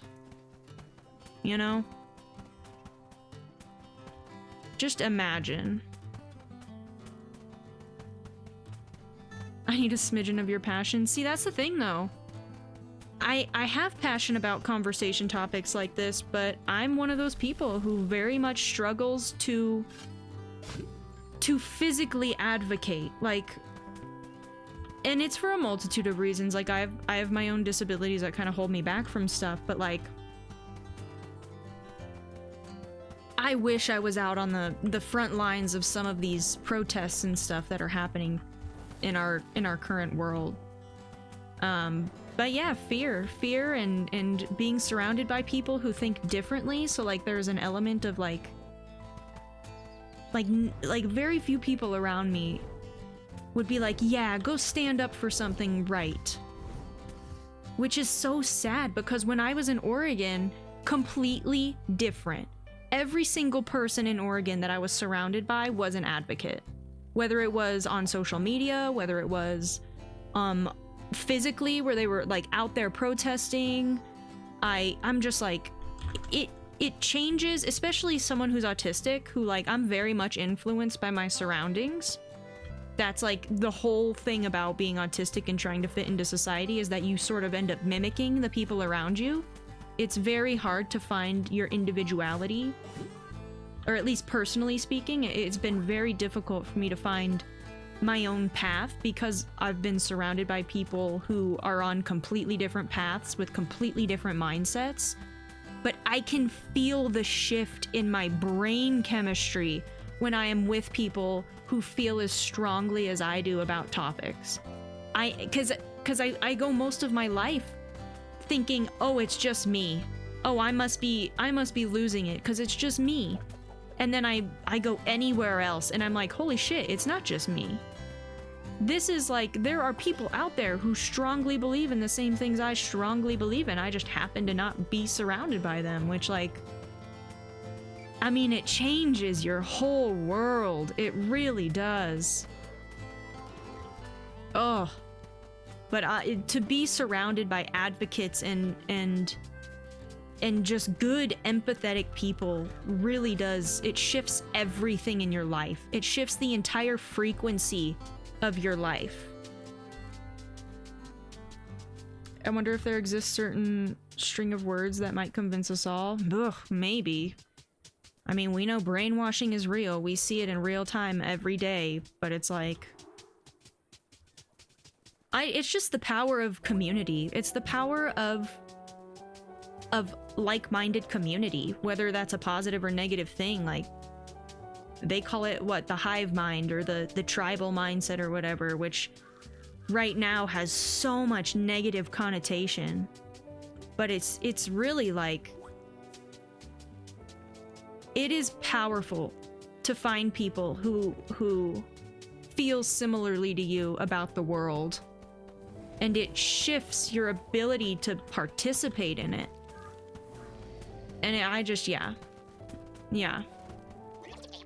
Going from a place like Oregon back to where I am now, it was the most noticeable it's ever been to me. That, like, wow, there are good people out there. Do you know what I mean? They're out there, and they're fighting. They're really fighting. They just happen to not be my neighbors, you know? Which is the sad part. Like, I live in a place where put a gay flag up and you don't, like, it's either not gonna be there because someone vandalized it, or you're on someone's hit list. Like, it's sad. It's really, really sad. And it's like you can't even stand up. Well, you can, and face persecution, which is, like, that's like the point. Like, most of the, like, that's how you make change, right? Is by standing up for what's right in a place where everyone's telling you it's wrong.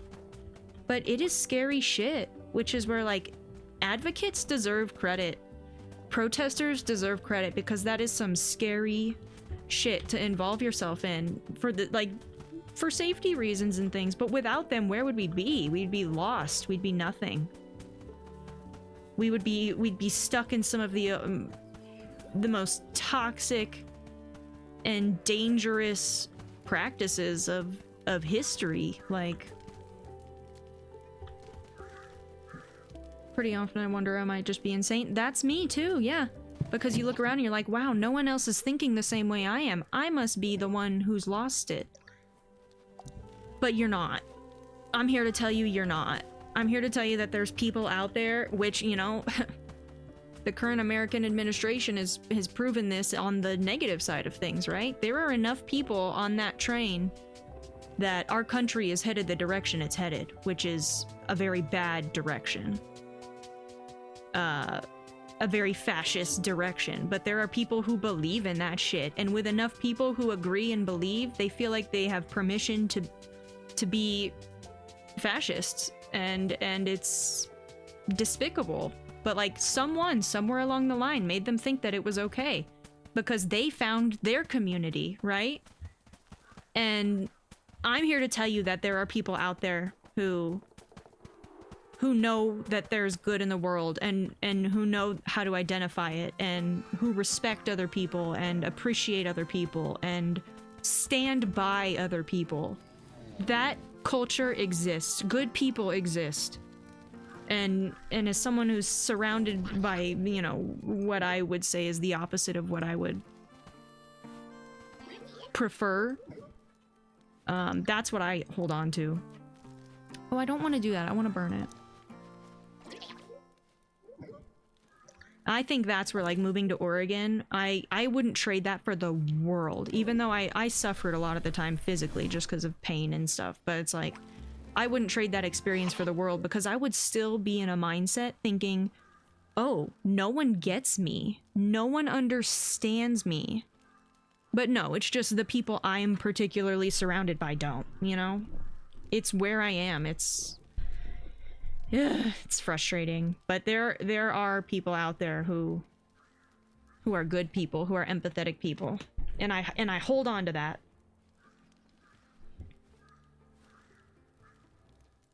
Hold on, I fell behind on your messages, little Kiwi. Let me catch up. And someone says or does something that I'm like, oh, it's not just a me thing, literally. Yes, yes, yes.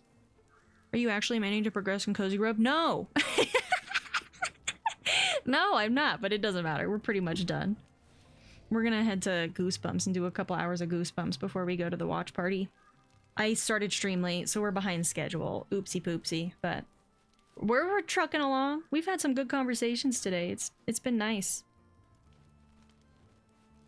Talking some real shit, but oh yeah, we're gaming. Kind of.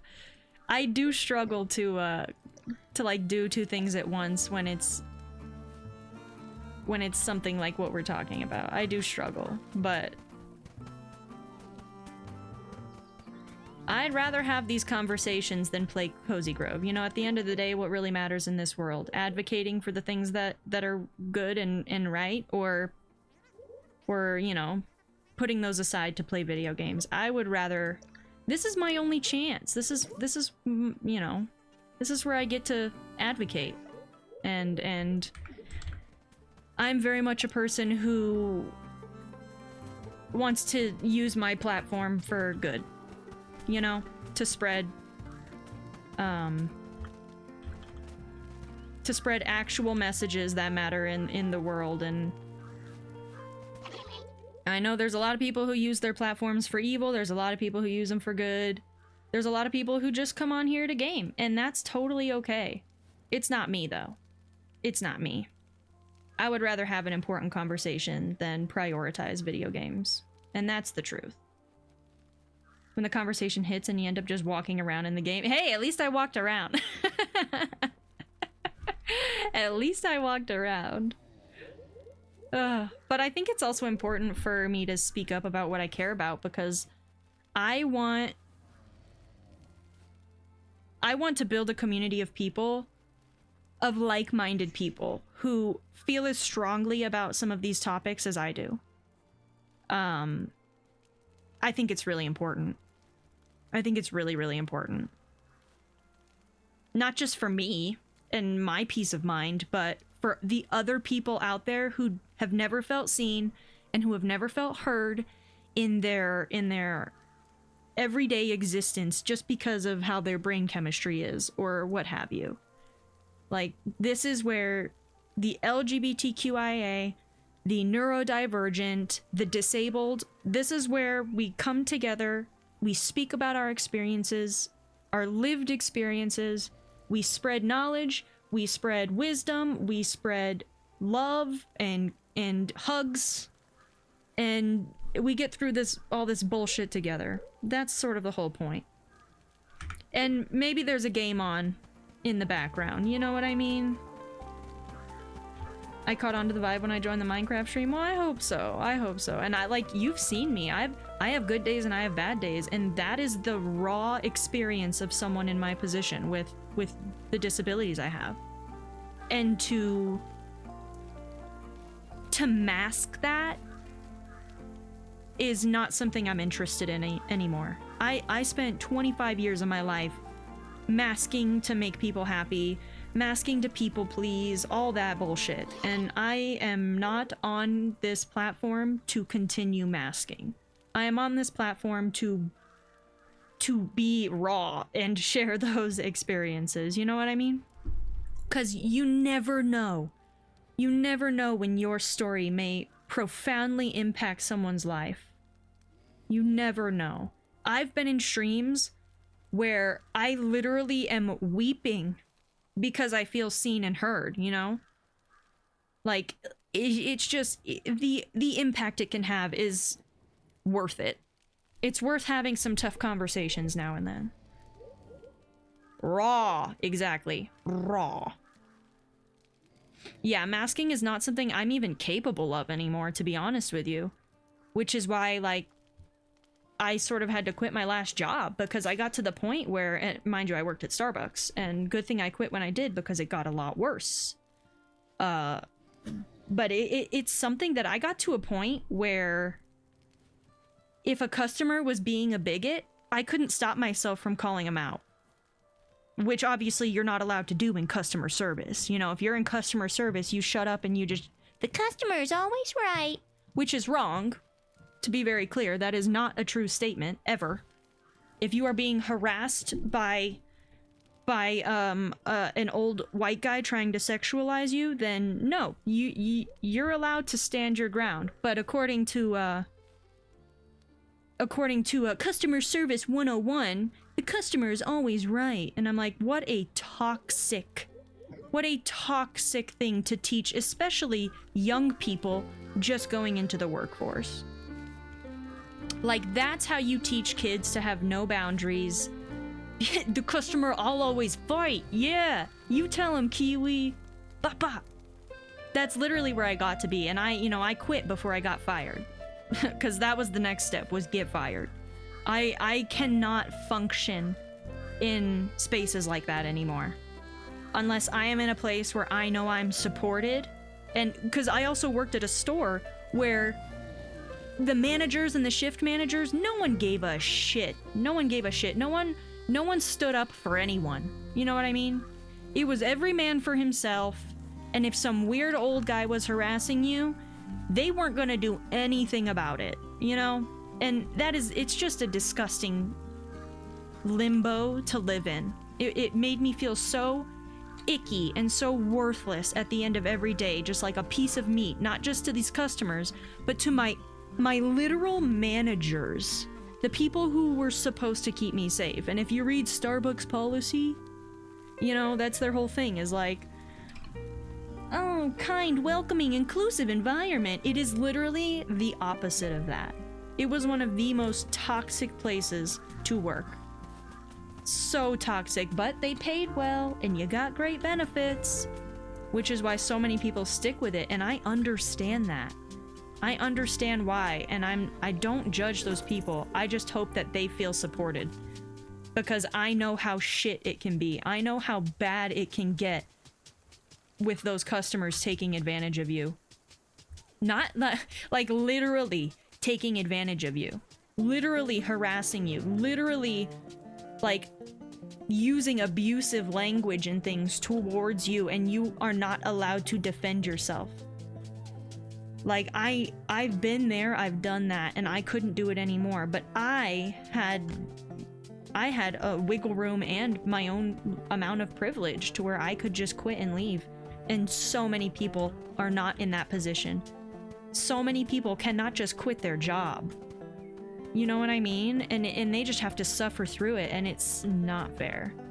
It's not fair at all. They deserve to feel supported. They deserve to feel safe. They deserve to feel protected in their workspace. And that's not the reality of Starbucks. It simply isn't. And that's where I'm like, I love watching Starbucks employees protest and speak up.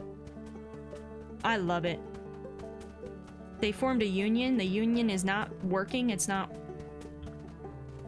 working because the corporation that isn't unionized is preventing them from unionizing, and it's despicable and disgusting, and it speaks to corporate power, and it's all icky.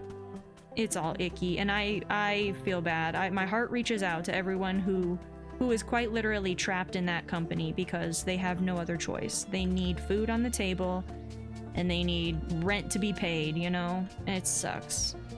It just sucks. You're kind of inspiring me. Well, hey, that's cool.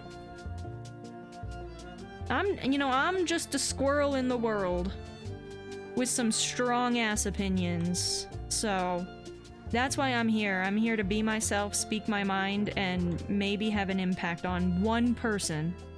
On one person. I'm not here for toxic positivity. I'm not here for people pleasing. I'm not here for anything. Like, I'm here to be real as fuck. And hopefully build a community who is also real as fuck. That's the objective. That's the goal. I'm a realist. I'm a cynic. I'm 100% a cynic. I do not always see the silver lining because there is not always a silver lining. But I do appreciate someone who can see the silver lining because it's not me. It wouldn't be me. It is very refreshing, though, to have people around me who are positive but acknowledge the despair as well. I don't often appreciate having people around me who would rather not talk about any of this because it's uncomfy. I'm like, oh, yeah, the world is uncomfy. The world sucks. Like, we can't avoid it. Like, and the more we talk about it, the more change there could possibly be. You know? And I that's what I want. I want all of us here to know that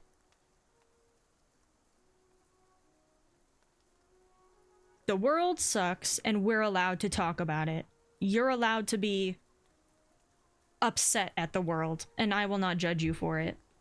Because it's not fair. It's not fair at all. And it doesn't all boil down to just do better. It simply doesn't. There's so much more nuance. There's so much more nuance. And it's dark out there. It's fucking dark out there.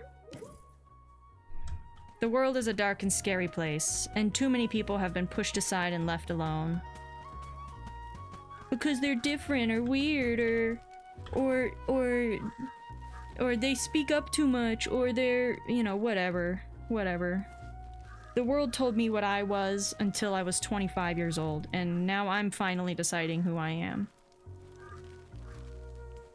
And I think everyone else out there deserves the chance to rage a little, to be a little pissed off. And you know, holding all that shit in, pretending like it's not real, it never helped anybody. Never. Never. Alright, let's save and close Cozy Grove, though. We gotta play a little bit of Goosebumps. A little bit. We got about just under 2 hours we're gonna play of Goosebumps to say we did it, and then head over to the Discord. Which we will be late for, but we will be doing Discord watch party for Goosebumps tonight. I do have a snack that just arrived for me that I am gonna eat. I'm hungry. My tummy is a grumbling. And I burned a lot of calories having that conversation, getting passionate. I burned a lot of calories. I'm happy you found us here though, Kiwi. And I hope anything I said may have resonated with you, you know? And if it didn't, I'm sorry, but but you know, that's what we're about here. Oh, you vanished. Come on. Why'd you vanish?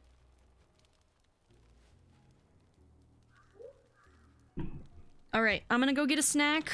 I'm just gonna leave you with the, I'll leave you with some words on stream since we're not in an ad break or anything. Normally I do not take a break when there's not an ad running, but I have got to eat some of these snackies. I've got to. I'm so hungry right now. Which freaking menu? How do I exit this game? I did. I might as well just leave the Cozy Grove music on for you, right? Nah. Spooky. Spooky vibes. Here you are.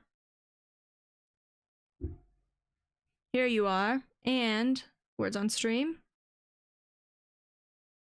Oh, I took my glasses off too soon. Now I can't see any of my scenes. Hello? Hello?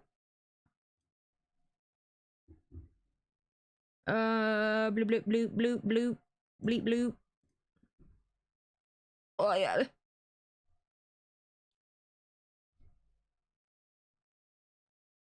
Wow, our record is level 5? When did that happen? Was I here for that? Did we do that? Alright, here you go. Enjoy some was. I'll be right back. I'm a very quick snacker. I don't particularly enjoy the experience of eating, so I do it as fast as I possibly can. I'll be right back. Don't go anywhere. Well, you can go wherever you'd like, but I'm grateful each and every one of you who are here is here. Thank you. Hi. Bye.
Yum!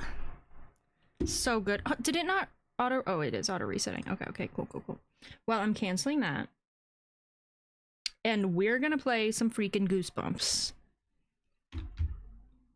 Oh, we technically only have like an hour, but we have to... I really, really, really want to,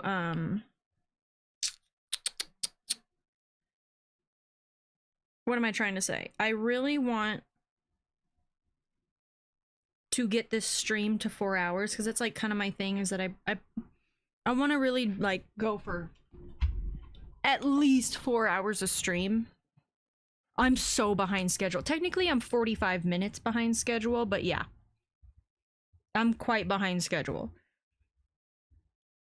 It's because I was having a really good conversation with someone this morning, and I didn't want to sacrifice not having that conversation to play video games. Very much like we've done on stream today, you know? It's been that kind of day.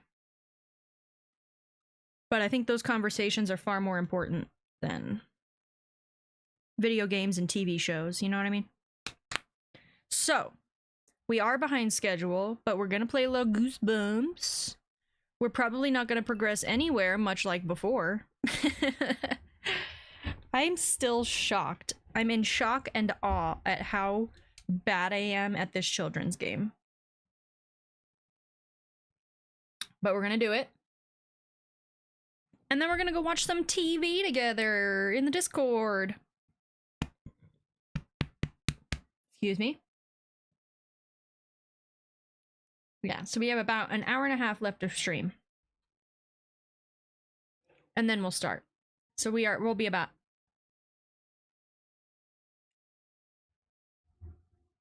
We'll be about 45 minutes behind.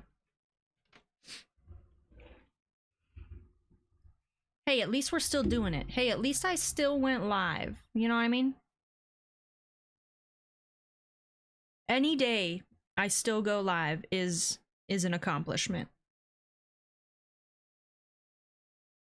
What's my plan, Stan? I gotta make sure this is on. Gotta make sure this is on. Oops, not that.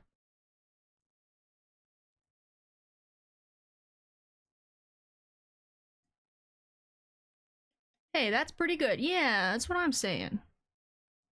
Listen, it's like, you know, if the biggest accomplishment in a day is you got out of bed, you still got out of bed, and you deserve credit for that.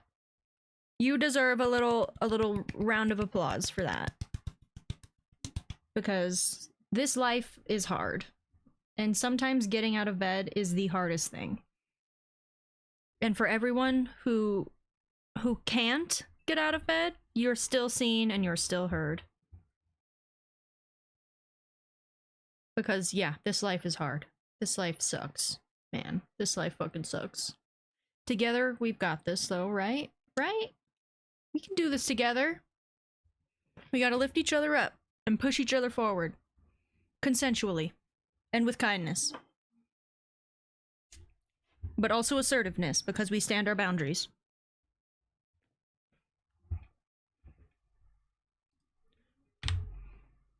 This life.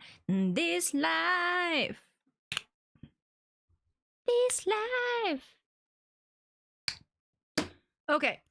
Little lotion on the back of the hands. And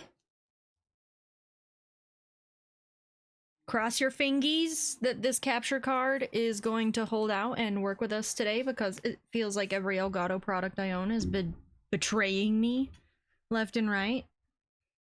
It feels personal, you know? It's like they know my name. They say, oh, that one girl, that one Kita girl? Yeah. Attack her.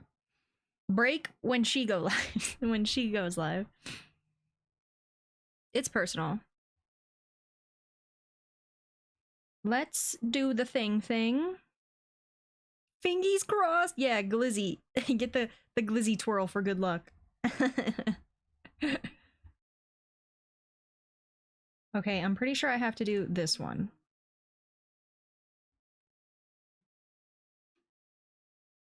Eh? Hold. Hold. Whoa! this! Look at this! And I'm on the right side, which means I clicked the right scene. Alright, let's get this music going. Let me know if you can't hear the music, because sometimes that's a problem I have with the capture card, so let me know.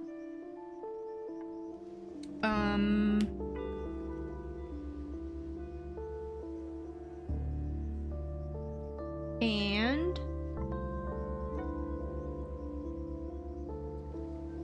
I gotta turn the volume up over here. Boom, we should be good.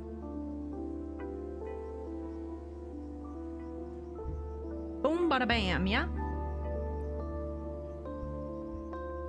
Hold on, let me put both earbuds in.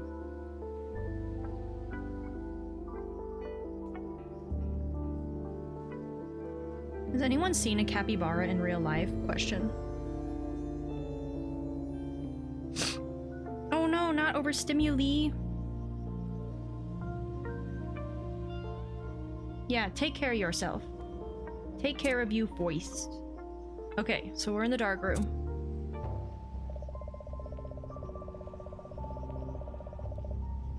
Oh yeah, we kept failing at making this photo happen. Oh, and our phone's gonna die. I wonder if our phone dies if we just lose.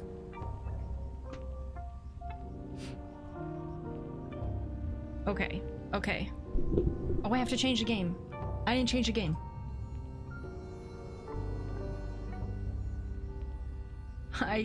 Cozy Grove is still open, so I heard Cozy Grove sounds. Oopsie.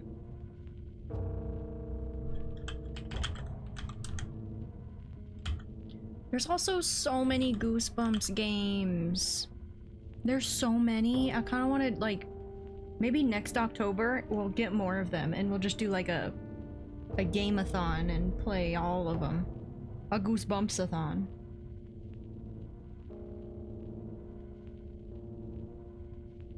I feel like I'm missing something.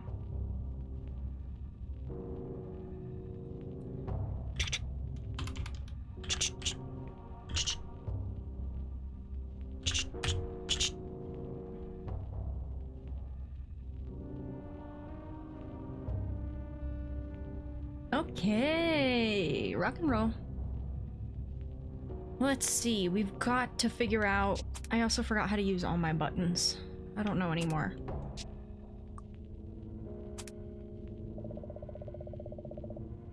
Now we put it here, and we wait, what? We were waiting like 20 seconds?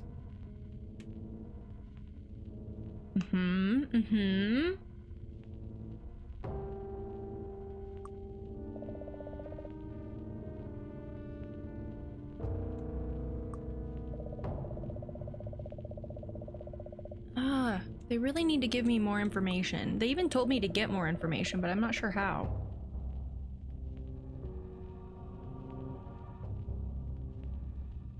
Brings out the dark areas. Okay, give me this.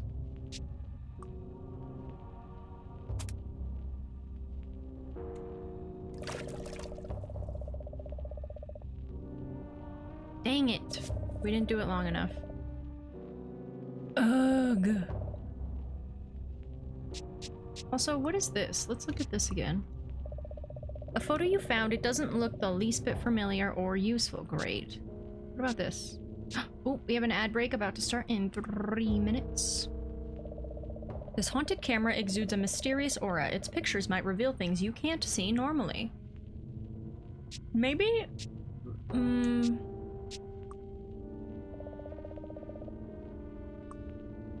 Let's try... I was gonna say, we're gonna turn around and go do other stuff, but let's try to get this picture properly developed.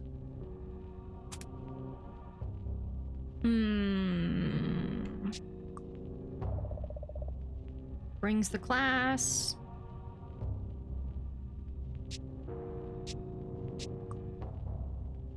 Use. How would one use and not drink?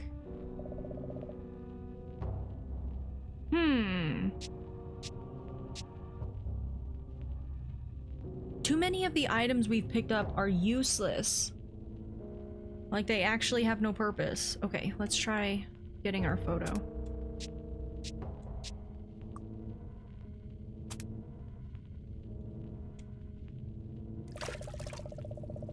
Okay. We did that right.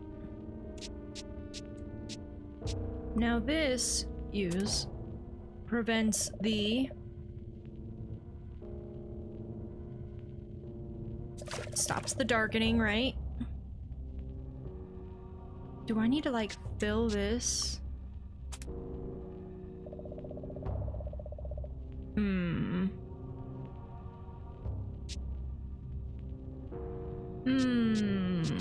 I don't know why. I feel like I have to put something in this bottle.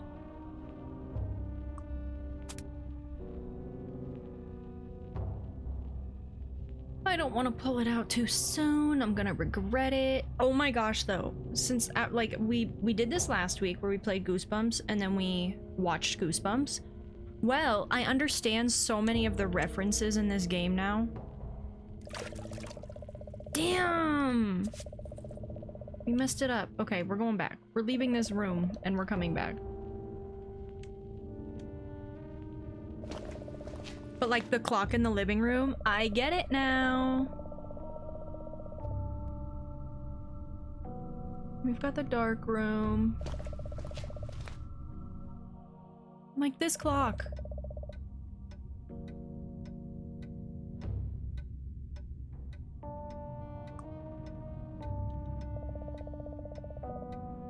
Is the mask? I don't think the mask is in this one. But like the clown, you see the reference to the clown. You move in for a closer look. See, like in the clock episode where 1986 was missing and then his little sister was never born? Do we think that we clicked 1986? They demonstrate how old this clock really is.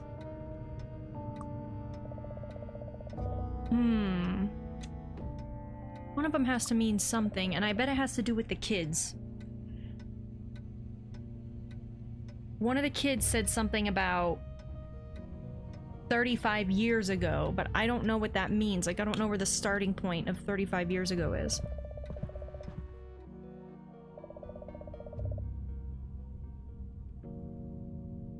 And we still haven't figured out the conversation path with this lady. Oops. Oops, oops, I didn't mean to... Let me... Stop it!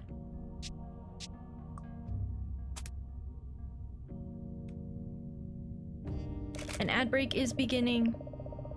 You center the subject and snap a picture. A moment later, the photograph slides out. A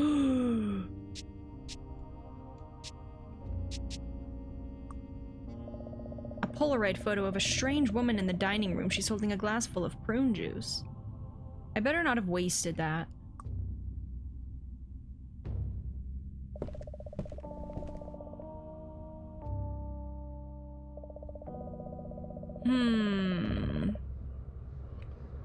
I gotta talk to her again. There's gotta be something in her words. The way she's floating slightly off the ground, you'd swear she's a ghost, but that's ridiculous. No, I know she's a ghost. Ghosts aren't real. You're a ghost, buddy. I hate to break it to you. It's my favorite song, he says. I want to listen to it, please. Okay, we've got to figure out how to get the cassette tape from Aunt Delia. We have to.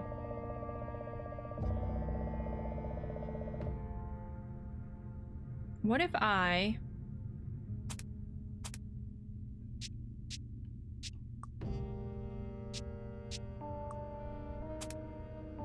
Can I... You feel like pouring out the juice would just create a sticky mess, and that's a lot. Oh, come on. The juice she has is poison, though.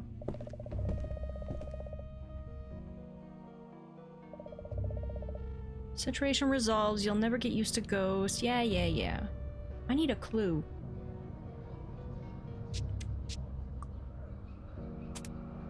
Do you want this? Oh, she hates it. I don't want to take your stuff. And which room is yours? We're going back up the stairs.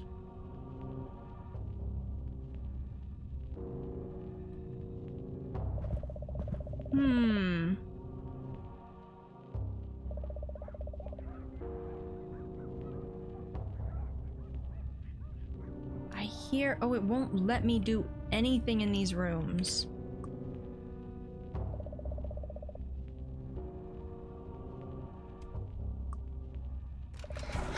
Holy, that actually jump scared me a little. I was not prepared.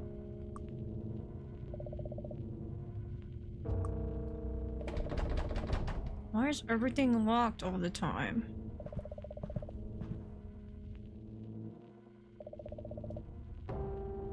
We know we can't go into the attic, we just get squished.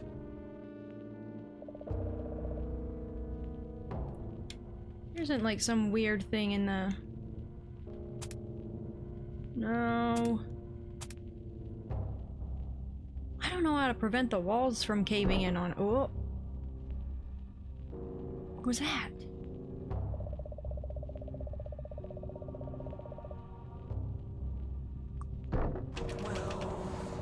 Try pushing, you try pulling, nothing is being held shut. What about...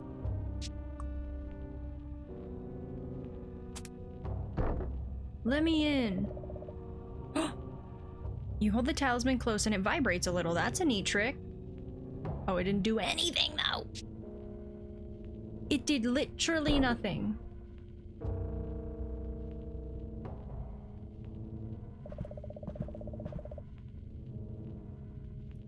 If anyone has any ideas, feel free to share them. I don't think I'm solving these goosebumpy puzzles all by— oh, I went back. I meant to go down and I went right back to the hallway I was in. We're going back. Back.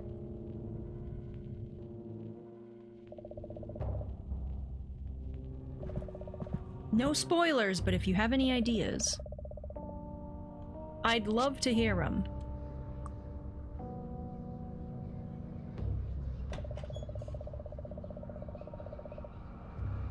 Yes, I want to go down there. Oops, I should be doing the move.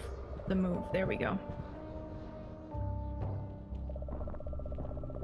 Something else has got to be down here. Wait, I forgot we can call Mom for hints. Because there is a nothing happening here. Wait, I wonder if I can... No, that's the laundry chute. Dang it, for a second I was like... Wait, is another one of these doors open? Wait, all of these doors are open? No. This one looks like an open door, is that not? No, I think it's just... What is this one? It cannot exist. Don't. Let me. Why? Why you say don't? What? I'm only allowed to go to the laundry room.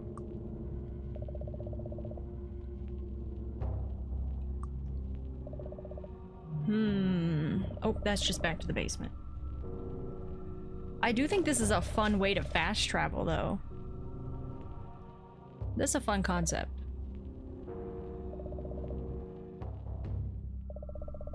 It's gotta be this photo. Like, this is the only way we know how to make any progress at all right now. I think we're just doing it without a piece of information that we're supposed to have.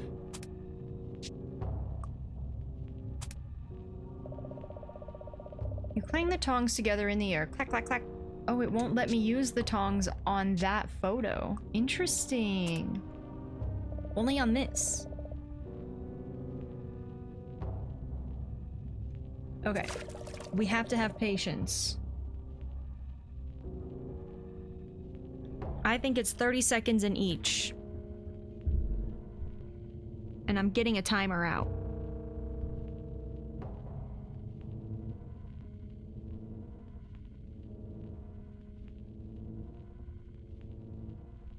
It's already been like maybe 10. Maybe like 8.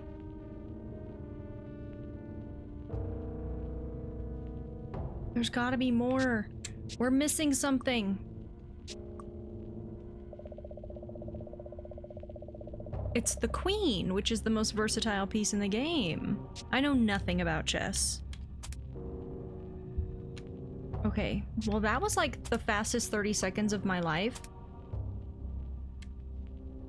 But was it enough? Okay, it was. It was.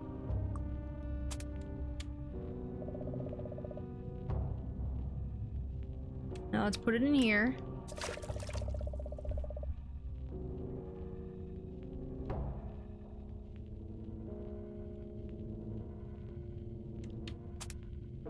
A sponge? Do we need to do anything with the sponge?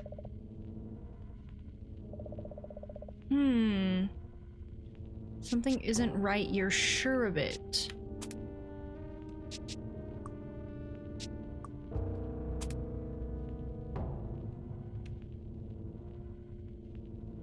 Okay, that was 30 seconds. Was it enough?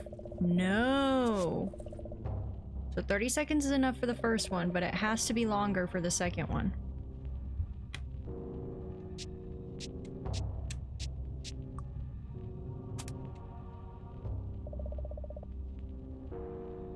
We're gonna get this. We have to get this. I am certain this is the only way to proceed. And while we're working on it, we can observe some more of our items. Autumnal lawn scent? You mean wet leaf? Wet leaf smell? No, no.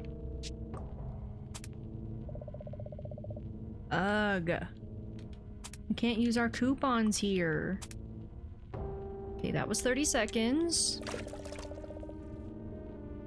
Oh, so it has to be a little over. Maybe they're all a minute. Do we think they're all 1 minute? Let's try.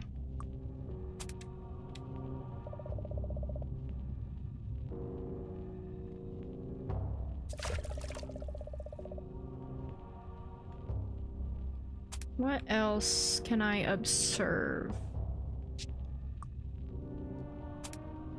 No, I didn't mean to use the dish soap. I want to look at the dish soap. So irrelevant.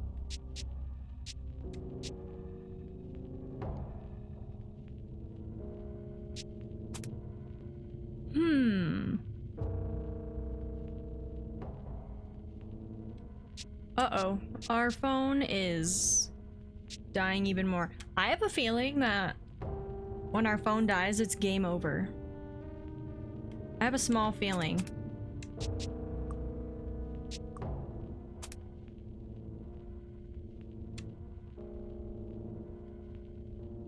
Hold on, it's almost been a minute.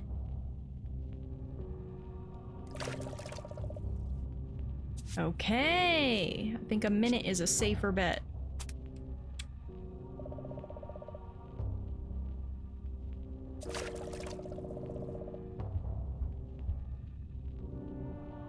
And we wasted one of our photos on Andelia. It says the camera's supposed to reveal things that are hidden. And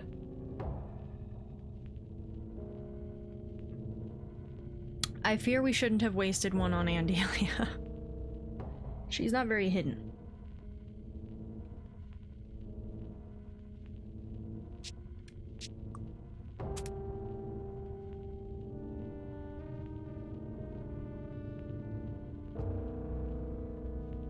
I hope not closing out of that dialogue didn't somehow weirdly prevent me from progressing.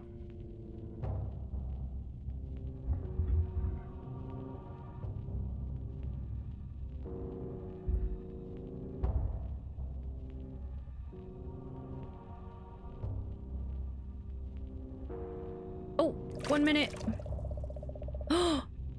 Okay, that worked. We're doing it again. Last one, last one. We got this.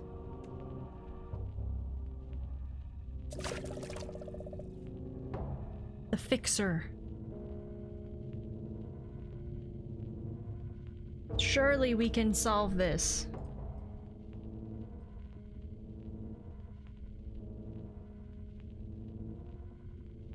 Surely. Like, why was this relevant at all? This note literally says, oh, not a lot of people pick up notes. And that's it.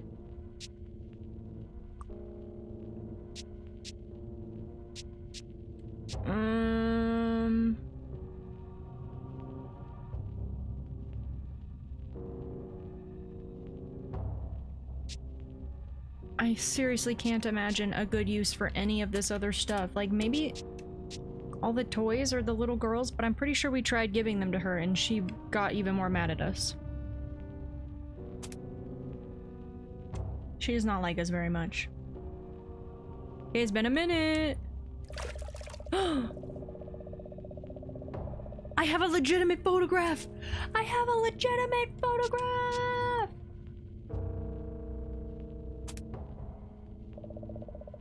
Oh my god, oh my god, oh my god! It's gotta go on this one. What do you mean I don't want to expose it to the light? Wait, do I just look at it? There's a photograph. What the What? Now it's undeveloped again? What happened? This is, wait, our phone. Mom, we need a hint.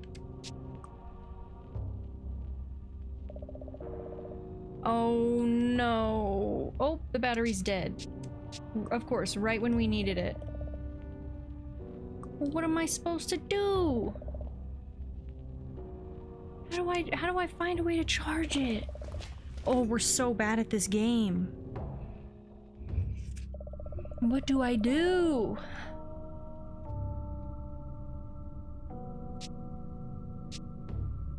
What am I not seeing? You see a phone charger anywhere?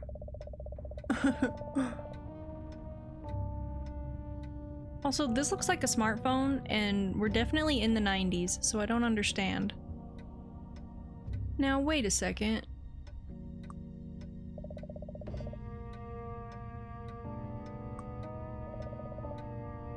Oh, it doesn't even show me the top part. 4:30. AM or PM? It's gotta be PM, right? I wonder if this is one of those games that you can soft lock. I imagine not. You just pick up a bunch of shit and then try to use it. Wait, no. Anti.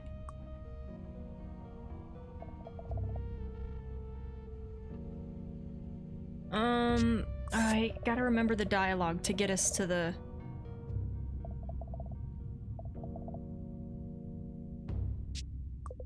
to the cassette dialogue.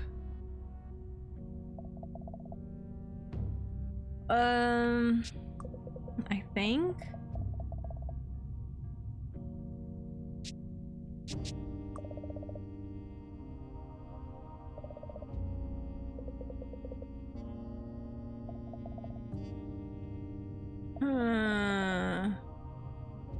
Upbeat.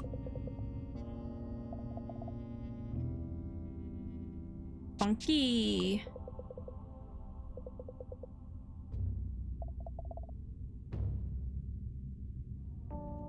Yes, I want to. Maybe I should decline. Maybe that's the thing. I think that's the one thing we haven't done yet, is decline to listen to it.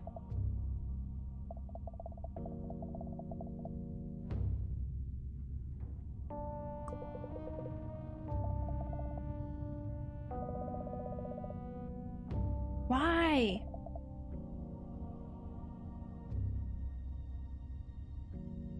We've done this part. It kills us.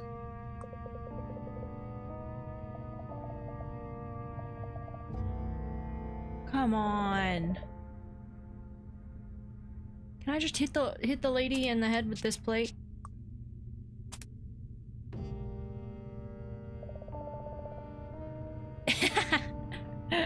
Something inside you wants to wants nothing more than to fling this plate as hard as you can. Fight the urge. Somehow, you fight the urge. Why? Wait, stop.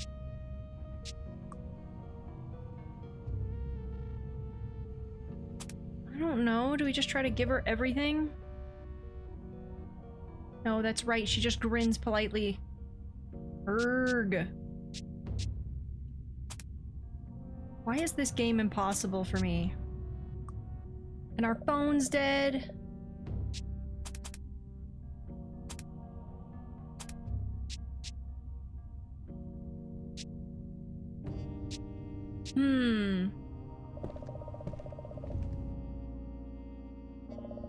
What do we do? Do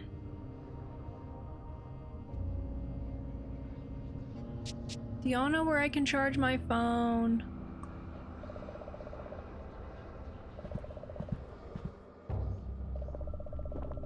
I don't see any chargers down here.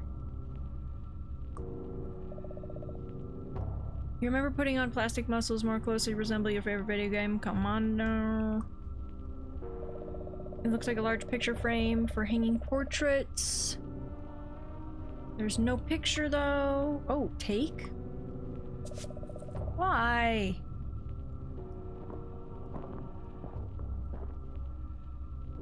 Something was just walking.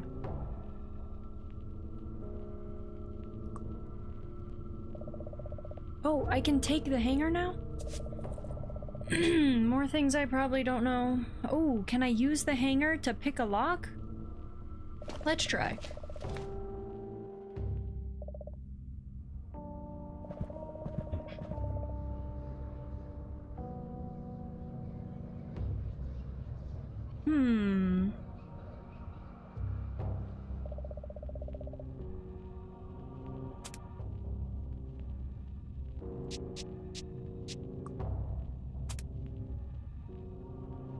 This is where I'm like,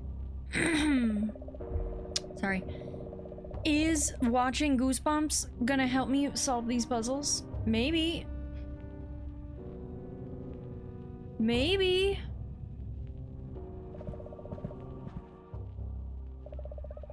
Let me pick a lock with this wire.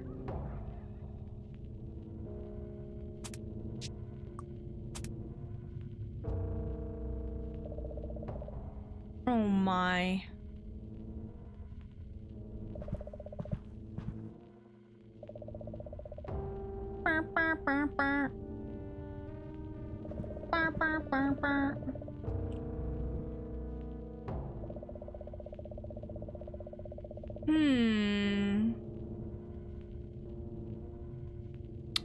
Peculiar. Can I pick this lock?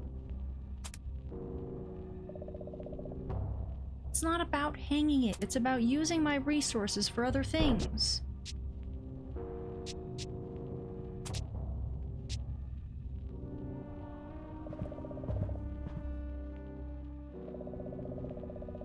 Impossible game. What if there is no way to solve it? And... oh, railing, look. The railing ranks 95 out of 100 on the slide ability scale, but what? That is such a random thing to be able to observe.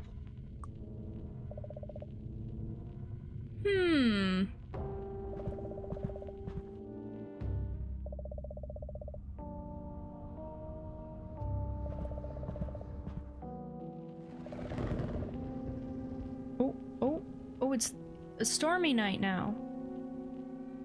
Or is it only stormy in front of the house? Yeah.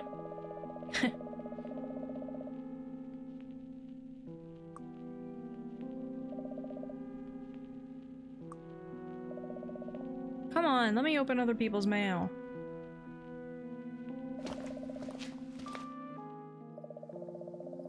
I don't know.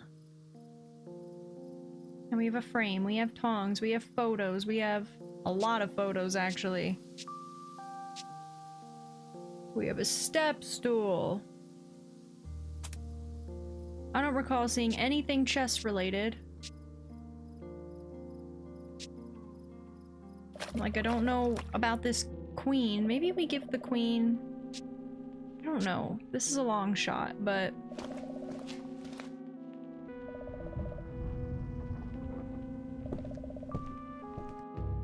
Does she want it? Do you know chess?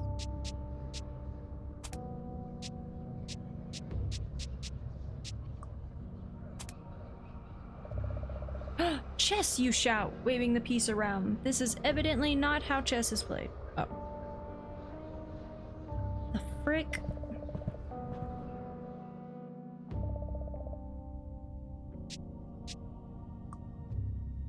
I don't understand this lady. And why am I shouting chess?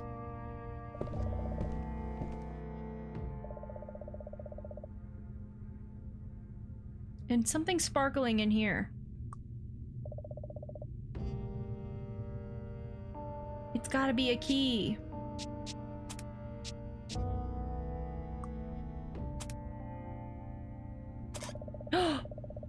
There we go! Resources!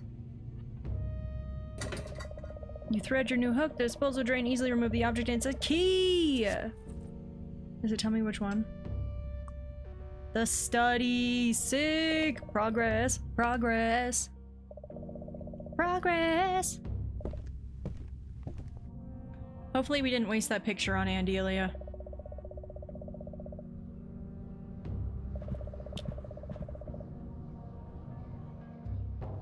I forget which one had the study, the left or the right side. I think it was this side.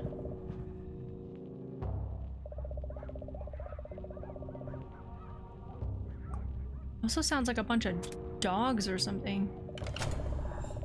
Yes! We're going in! Ooh, there's the king! The study feels set apart from the rest of the house, everything being made of expensive wood like oak and mahogany. What is this? I'll take that. More film. And, oh, it's a rook. Interesting. You crack the book and flip to an interesting looking page. It's not uncommon for one or more ghosts to populate in an area of spiritual significance. Frequent haunt areas include childhood homes, schools, playgrounds, and points of passing. That's it. Some legends claim a gargoyle's saliva turns its prey into stone, leading experts to speculate the side effects of an all-rock diet. Huh. Fairly serious depression. The year had taken its toll. He moved across the room to the chair where he spent most of his time these days.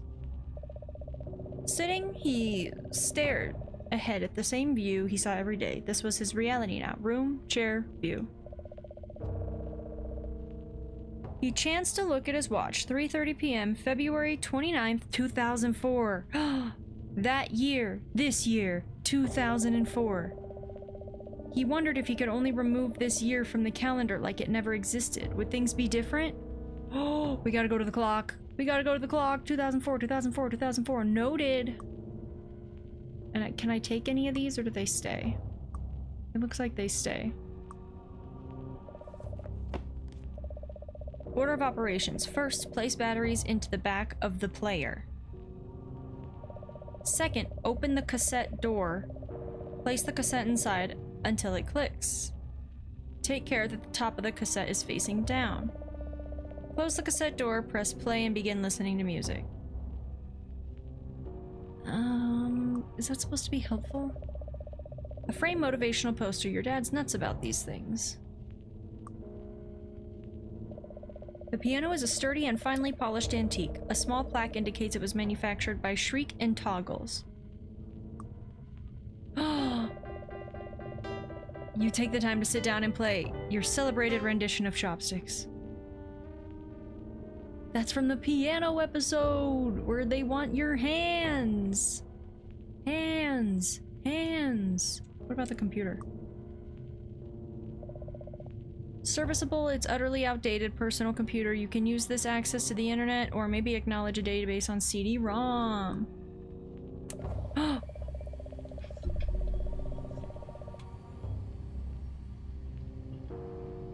I always remember my password in the bathroom.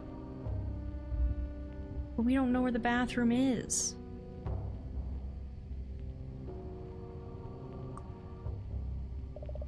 It's a simple sticky note with a hastily jotted password reminder.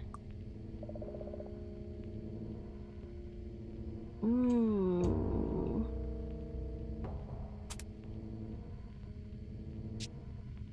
Ooh. I wonder if it's supposed to be this freaking photo.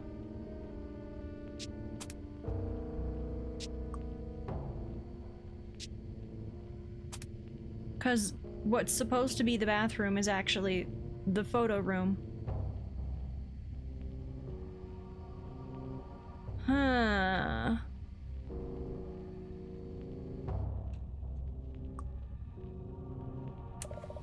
Okay, that's just for the whole thing. Interesting. Oh, look. Papers everywhere. You recognize some as bills or notes your dad, but... or notes to your dad, but there's plenty of new trash scattered around. You sift through the piles and find a worthy specimen. Straightening it out, you get to reading. To whom it may concern, on the eve of last Friday, I had the irredeemable displeasure of dining at your establishment. One Walk the Tiger. What? While the service had its own issues, it was adequately typical of venues of this ilk. Huh?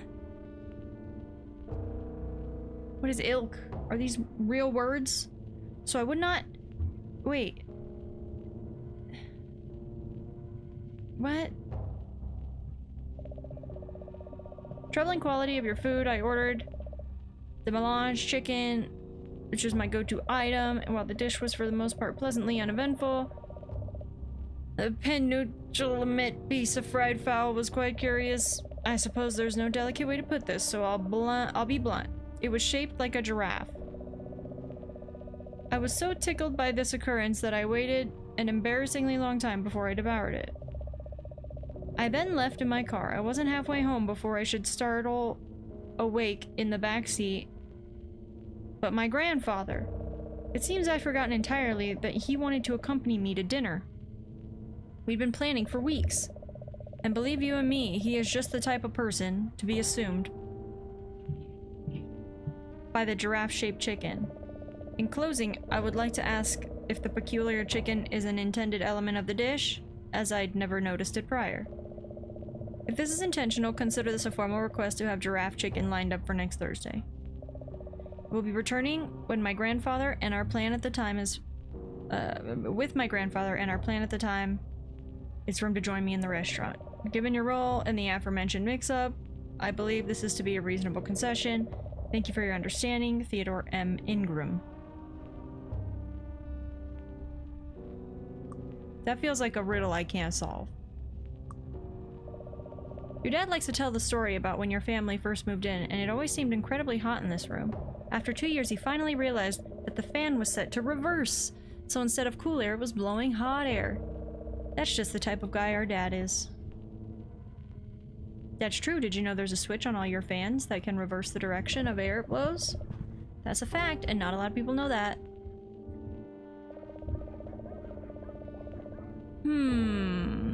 I feel like we got very little useful information out of there.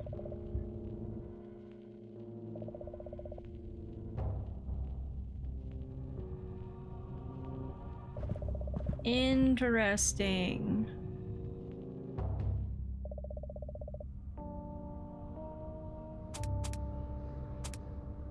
And we still have this photo frame and stuff. Something about gargoyle tears. There's a gargoyle out front. Let's go see if we can... or saliva. Gargoyle saliva. Let's see if we can...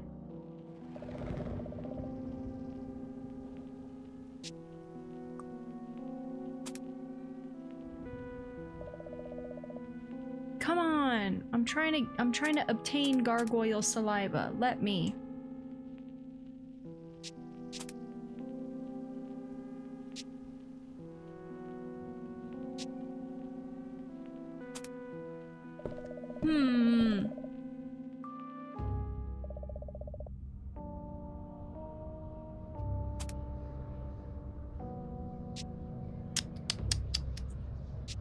Should we take a picture of these kids?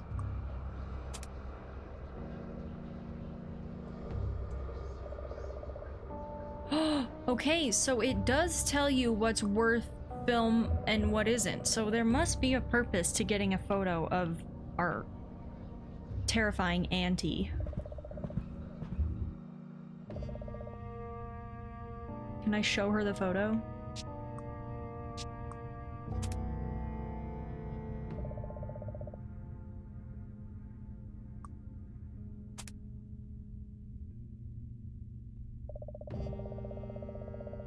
Ugh, she never is.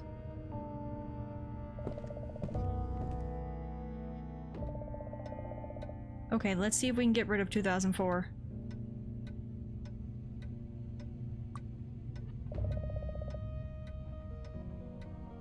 There is no 2004. Okay, but what's 2004 minus... oh gosh, my freaking timer is still going.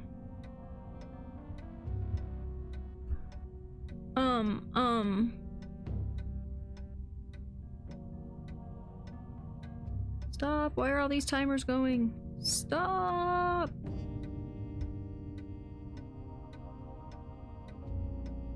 Let me out!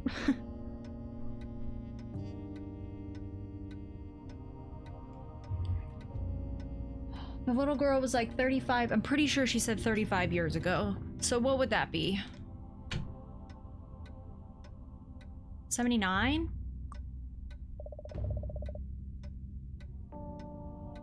Oh, it won't even let me do anything.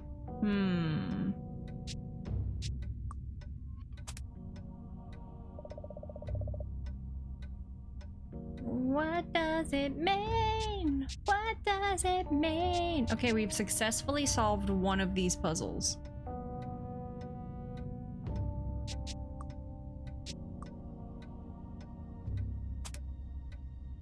And why is it called the H camera?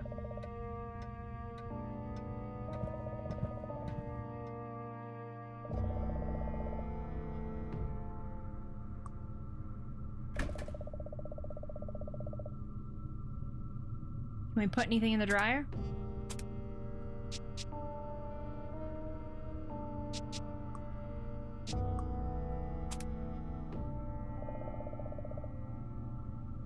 The laces whip in all directions. That's it. We haven't even been able to, like, use our spade. Oh, that's not where I thought we were going.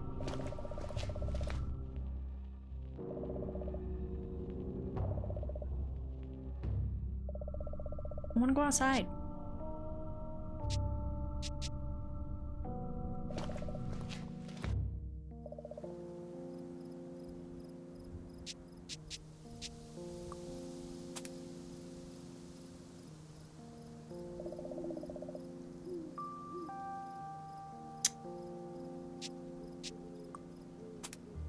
Anywhere. Let me dig anywhere.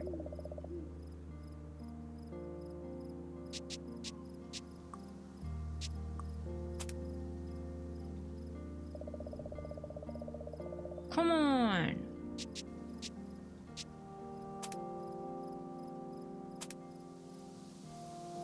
This game is breaking my brain. What is this? What is this? What is this? I don't care if it's the elite grilling system. What if I...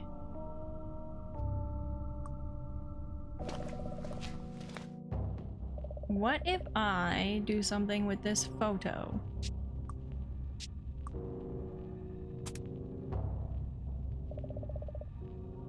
What do you mean that's not what photographs are for? What do you want me to do with the photograph?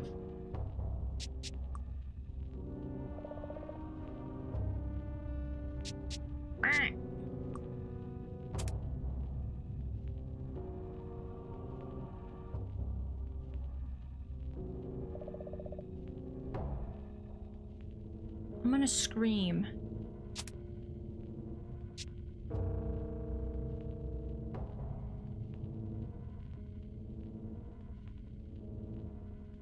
always remember my password in the bathroom. This is supposed to be the bathroom. So what's Dad's password?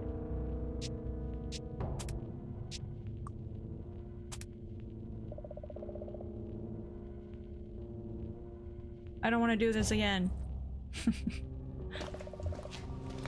We did everything and that photo wasn't... Wait, did we... Ow, I just hit myself with the controller. Ow. Should I maybe have... I wonder if there was a prompt to look at the photo.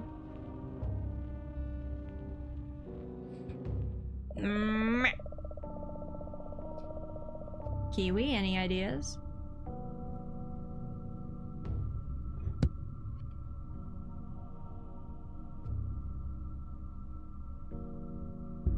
Any ideas?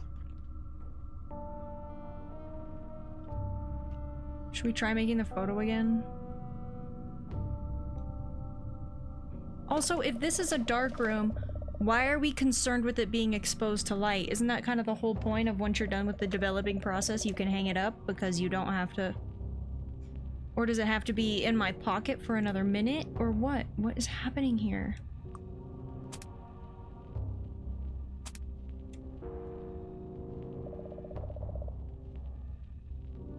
It has to be something with developing this photo, right? Like, it has to be. We're trying again.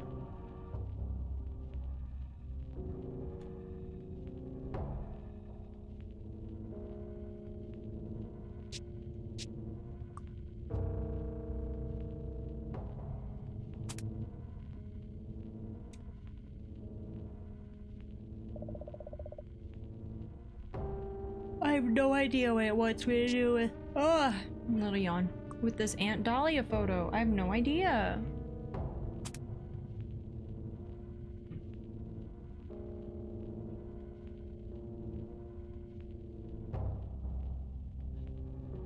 Use the tongs on exit? Oh, is this game even solvable, or is that the whole thing? They just laugh at you as you suffer.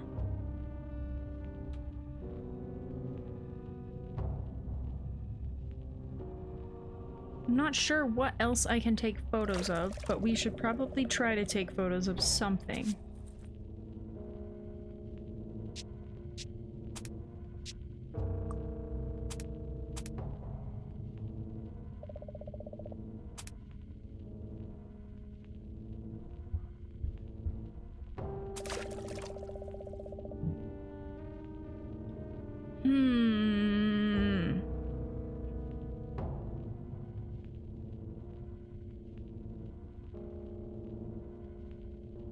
And we have no idea how to charge my phone.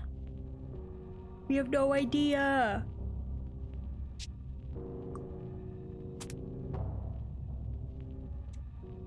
We go all the way back to the school and see if there's anything we can do, because I'm pretty sure there's nothing, but we could try. I've got so much random shit in my pocket. Maybe something will be useful.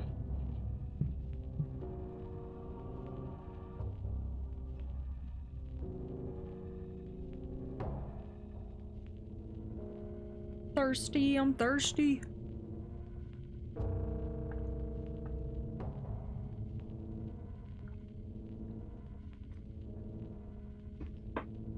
Mm-hmm. Okay.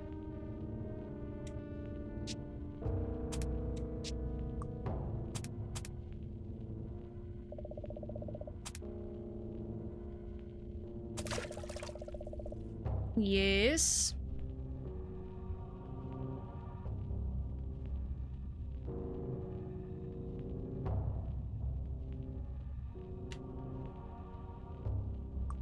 I'm one step ahead of you, stream elements. I just drink water.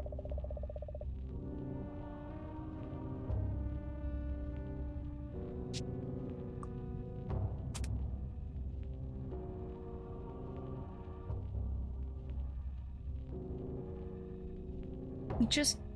we can't do anything with this photo afterwards, or it's like it reverts itself.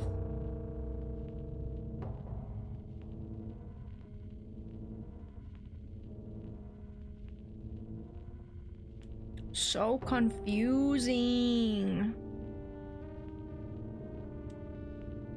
How is this a children's game?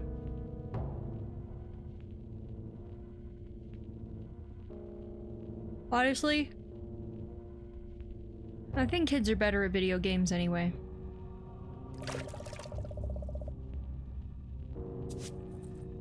I feel like I was better at video games when I was a kid. See, so there's really no point in this, because the second we go to look at it, it's undeveloped again. What the frick? We've officially wasted 6 minutes of our life doing the same thing. Well, probably more. We just don't know how much more. What is going on?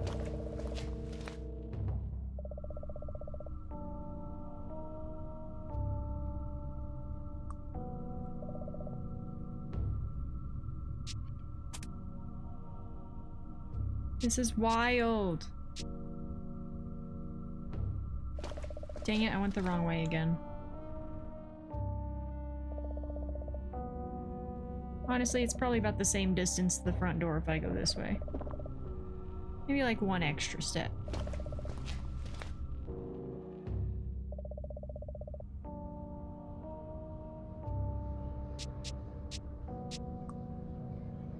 Can I use it on this kid? I can! You center the subject, snap a picture. A moment later, the photograph slides out. Interesting, but I don't think I can use it on this kid. Oh, I can! I just didn't do it right before. Whoa.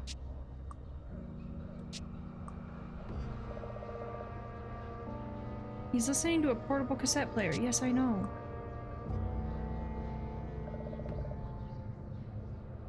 She looks like the girl in your entryway, except she's about 37 years old. 37, not 35. To the clock.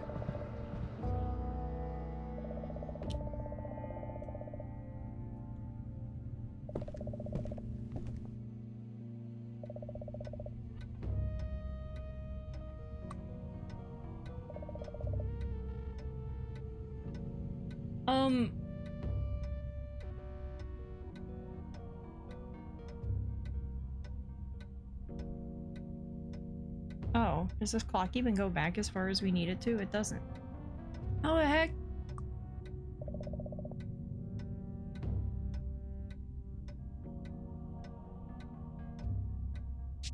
And we know I can't take a picture of it.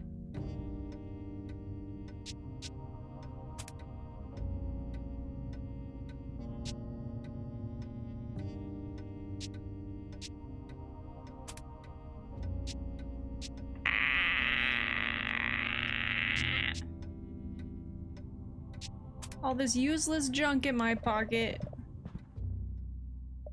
I don't know. I don't know.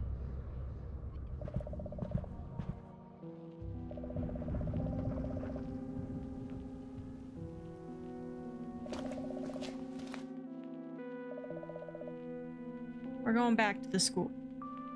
We're gonna see if there's anything we missed, anything at all. I imagine there isn't. Can I go this way? This looks like a way I could go, but it doesn't want me to.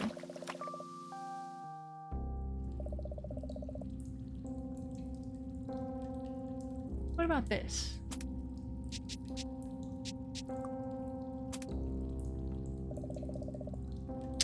Come on.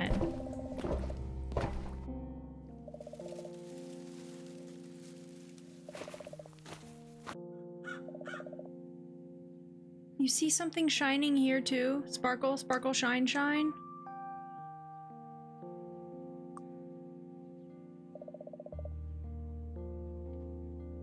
That usually means something important.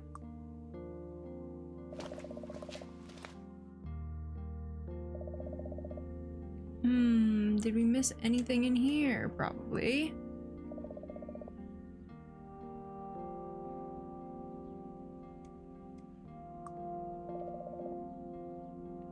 Come on.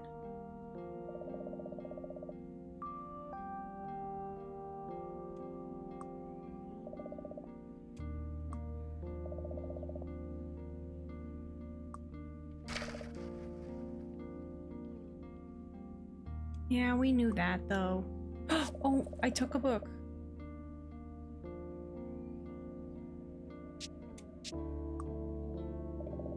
A very thick book labeled encyclopedia must be ancient. And useless, it seems.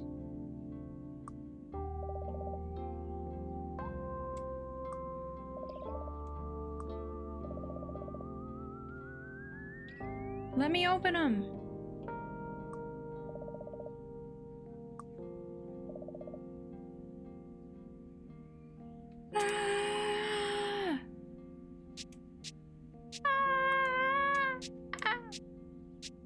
What about, did we look at the sarcophagus? Oh! It won't budge. Erg.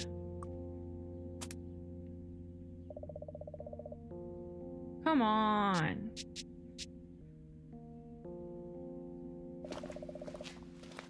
I don't understand. I don't understand. I need to know why this is shining, because usually when something is glistening, it's because I need it. It's because there's something useful there. What the frick is this talisman for?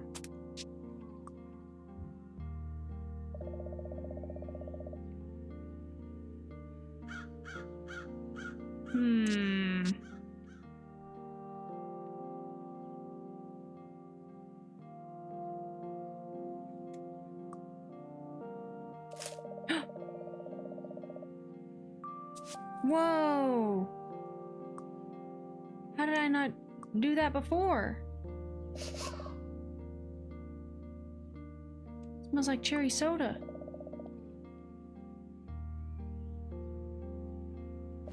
What do I need this blue rose for?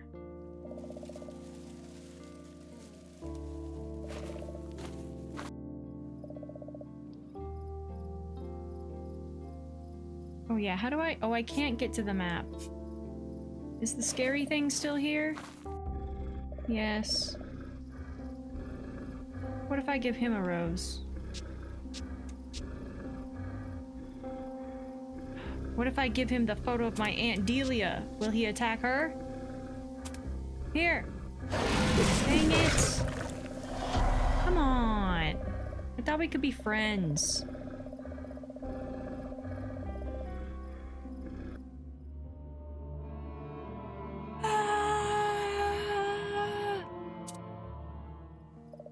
It's impossible! Do any of these spots look like I could use a spade on them?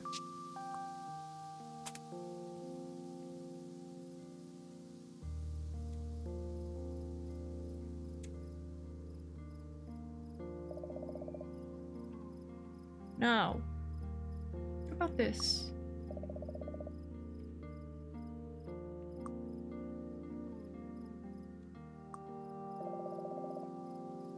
Like Chad always says, a tree is a tree is a tree, except the really cool tree down the path. I can't even go to the really cool tree, because the evil rat.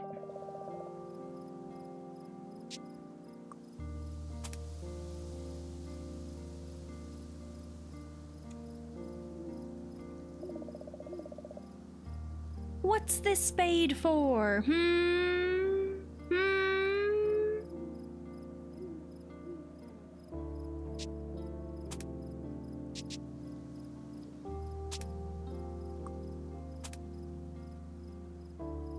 Tree's a tree's a tree, except for when the really cool tree down the path.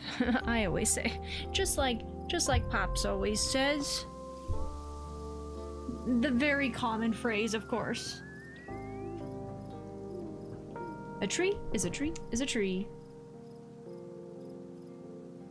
Oh, did you see that? Use spade on darkness? Yes. Damn. So not that one. Can I break into these cars? Oh. I feel like the janitor shed has something in it that I need.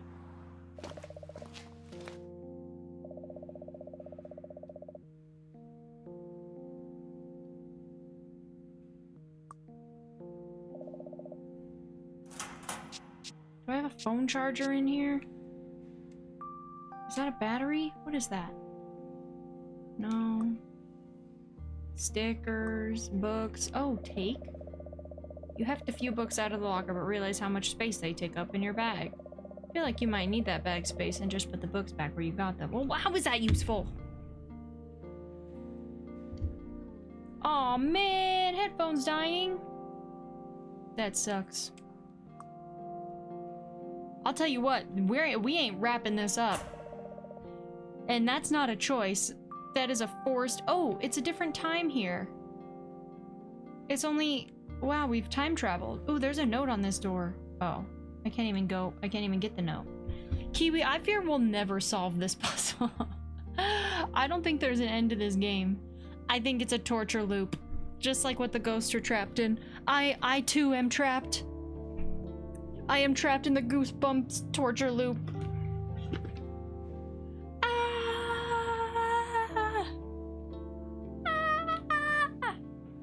Well, we have an ad about to run anyway, so we're gonna hit an ad up real quick.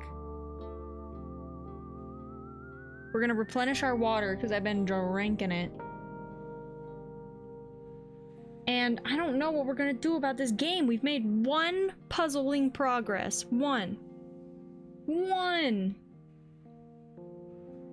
Why? Is this lady gonna let me talk to her now?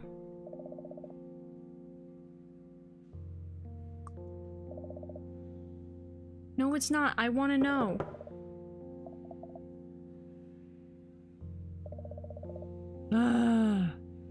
And why can't I go this way? Yes, Oh, is it a serious offense? Really? Is it more of a serious offense than living in a haunted house?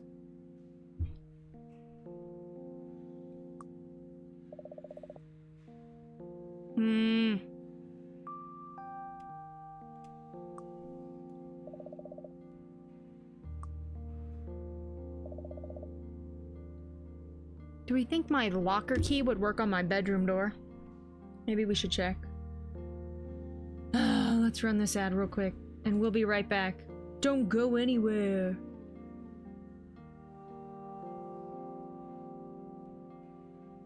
Don't go anywhere. You can if you want. You don't have to stay. But I appreciate everyone who stays and hangs, and if anyone has an epiphany while I'm away, feel free to share it when I get back. Okay, be right back.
Okay, we should be back from ads. Hi! Hi, everyone! I don't know. I went as far as... I googled it. I'm googling. I'm googling.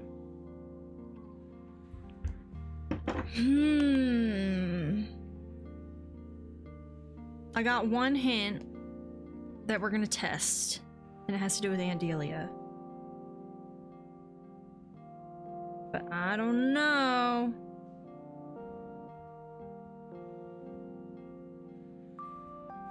I don't know, you know?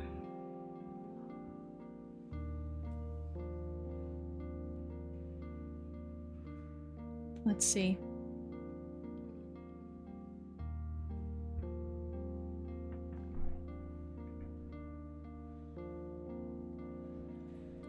Oh boy. You know the phenomenon where you just... I had to Google it, but I Googled the word hint, so I didn't get any spoilers. But it's nothing we haven't tried, and that's what I'm confused about. Because, like, how are we trying wrong? We must be trying wrong. Now, I did consider the fact that there was mention of gargoyle tears, or gargoyle saliva that turns things to stone. But I don't know how to get gargoyle saliva. We have the information for the year 2004. We have a bunch of photos we have no use of. Let's go check over here first. Like, I feel like I have to be able to get in here. Do you know what I mean?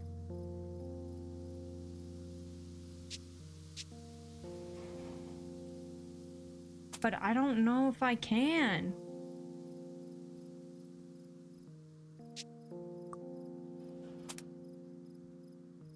This looks like something I should be able to get into. But then it goes, it seems like the janitor probably can't get it either. I know it's the locker key, but we're gonna try it on every single lock we encounter at this point.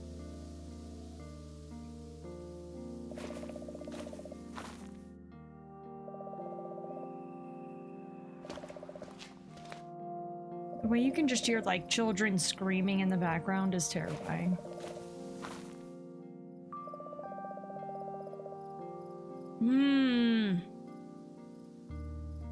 Impossible children's game.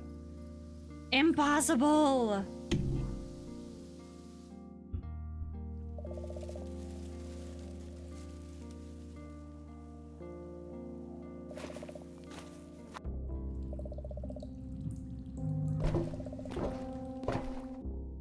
I don't know how— oops, I went the wrong way.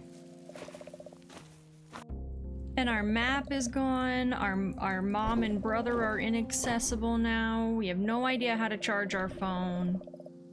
I considered maybe putting it up against the computer, seeing if there was some kind of plug in that room, but maybe we should go back and check.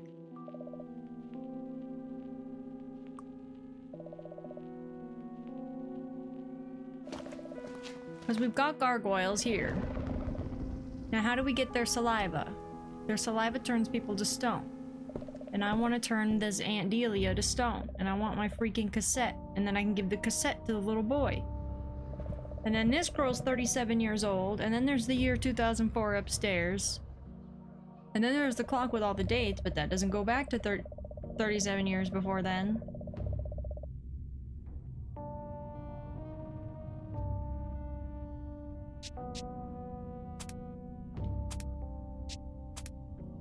We're doing this.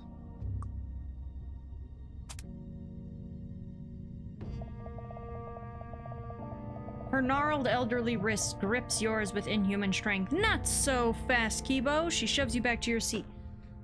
Like prune juice, do you? You gaze back horrified, perhaps noticing her own gaze softens. Well, perhaps we should chat a while and enjoy our beverages. See, it did nothing. That's the only thing I got from Google. That was my only idea. It did nothing. Doesn't she fall asleep at one point? How do we make her fall asleep?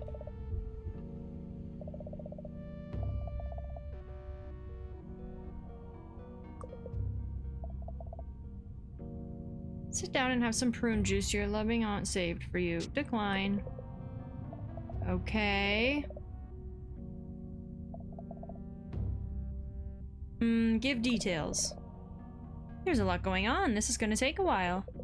Well, there's this kid Brandon in my English class. He used to be okay, but lately he's telling people things that aren't true. You ramble on for several more minutes. And it's like, if that's how you feel, then just tell me to my face. I don't have time for all the drama. Really open up. We've got to bore her to sleep, and then maybe we can poison her bevy. Glad you have a sympathetic ear. You begin to confide in Aunt Dahlia. You just want to be taken seriously, you know? It's hard at this age, but after a very thorough dissection of your social circle, you realize you haven't given Aunt Dahlia any time to interject. Keep talking. You assume if she had anything to add, she'd speak up, so you continue. So Valerie, the girl who always wears hats, we had art together last year, but lately, time passes as you talk and you notice Aunt Dahlia is starting to nod off. Her eyes are half open and she's not really focused on you. Continue. No reason to stop while you're on a roll. You keep talking, diving into the first subject that comes to mind. Your voice echoes strangely down the adjacent hallways of the otherwise silent house. Yes! We bored her. Rudely interrupted by a loud, sharp snort. Aunt Dahlia's asleep. Snoring, in fact. You weigh your options. Let her sleep. Free of the woman's uncomfortable gaze, you turn your attention back to the room. Now, where were you? Is this our chance? Oh, it is. Oh my gosh, we did it. Thank you, Google. Essentially, Google is the same thing as calling mom. Our phone is just dead. Yes, after several sips, Dahlia realizes something is wrong and begins coughing. Looks like prune juice works both ways, bitch. Got her. Got her. What did you do? She collapses on the table, crawling towards you. You little punk, how dare you? How dare you? Ew. Ew, what's happening? She deserved it. She killed us like 3 times with prune juice, okay? You notice a loud hissing sound slowly building from deep within the woman. She falls to the ground and begins to melt out of existence. Nothing remains in her place except a small cassette tape. Hell yes! Progress! Progress! Give me that shit. Freaking Aunt Delia. Ugh. Alas. Now, child, this is for you. What do you mean I made him sad? He's the one that... Do I need a cassette player? Where am I supposed to find a cassette player?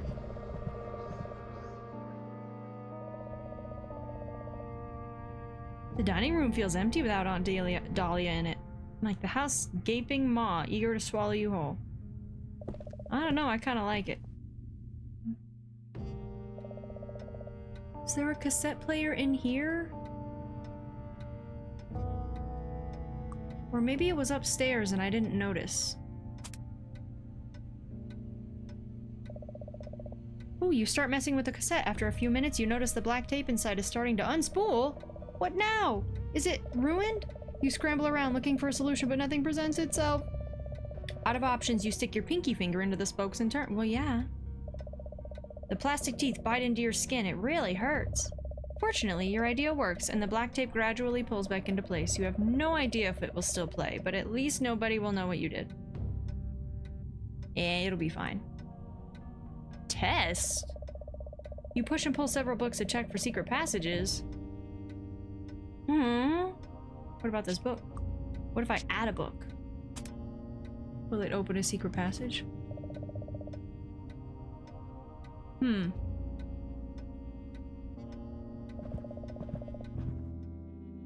Peculiar. We've got to play this cassette tape. Some way, somehow. The how is the question.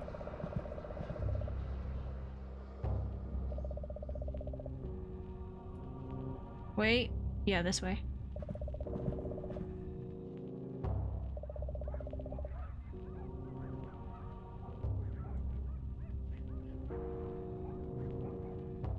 Hmm.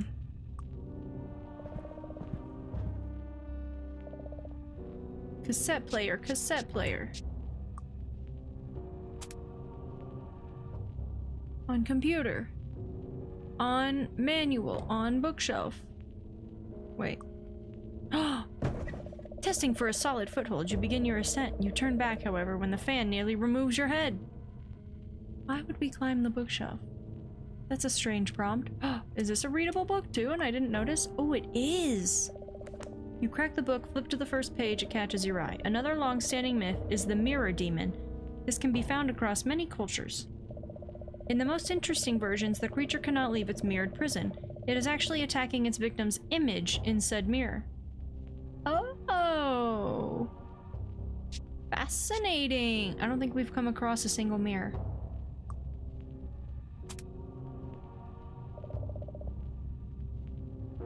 Yeah, I know cassettes are for listening only. The problem is, where's the cassette player?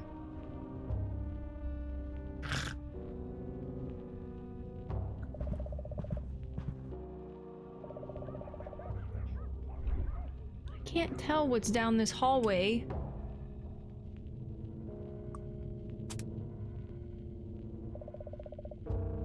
Frick. This game is one roadblock after the other.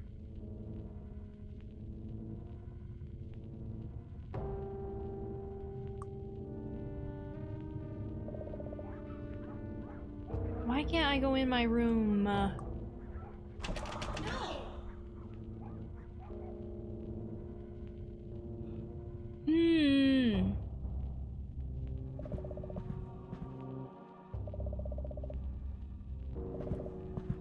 Is there a cassette player downstairs in the basement, maybe?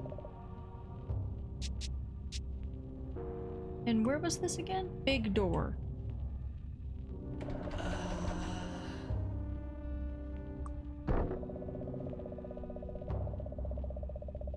Erg. Let me in! Let me in! Oops. I do that a lot.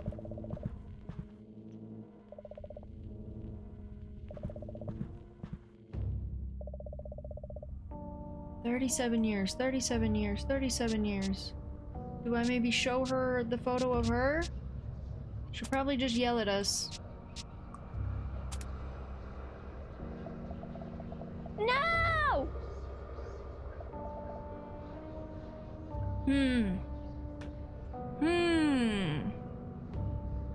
Girl, you locked our room, first of all. What about a rose? Do you like flowers?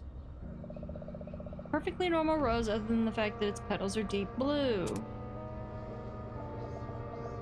Okay. She hates the rose.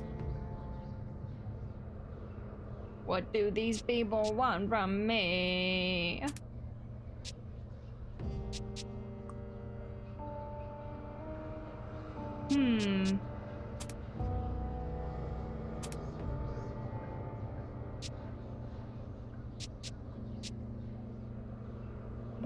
We're just missing things. I know we are.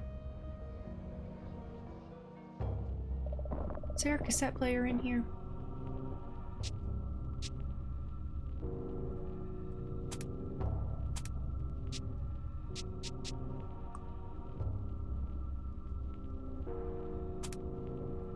Can I? Eh? No.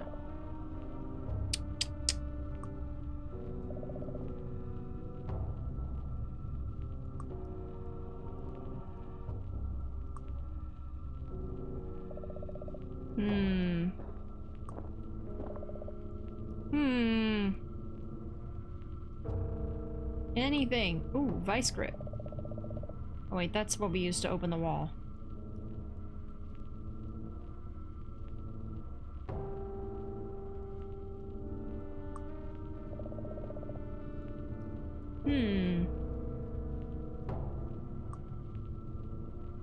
Why are there boxes all over the room if the closet is empty? That's a good question.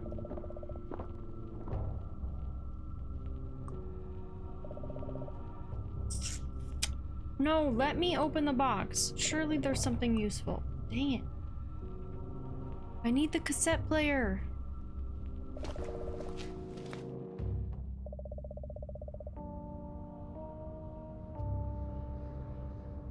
What if we use the camera on the beast?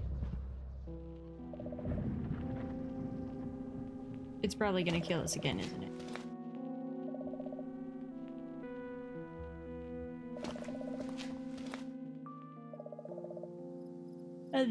This is weird. This little hole. What could possibly be in this little hole?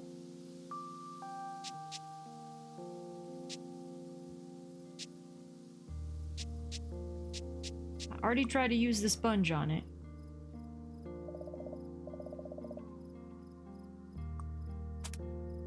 The sponge that is kind of alive.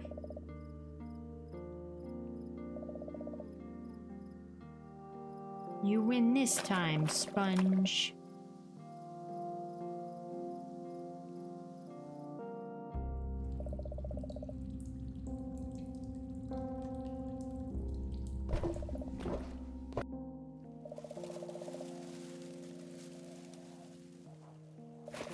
What could we possibly use the sponge on anyway? We're going back to the beastie. He may not like this, but...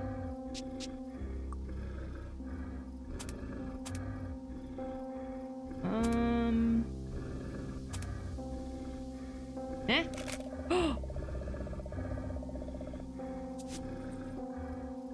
But what's the point?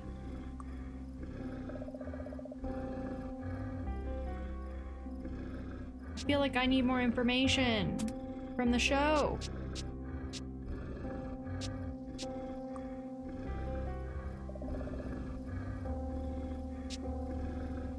I'm pretty sure that plastic bottle is gonna be for my gargoyle saliva.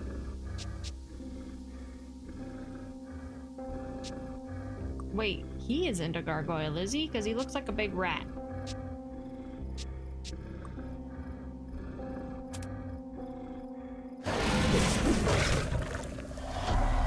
Rude. Rude.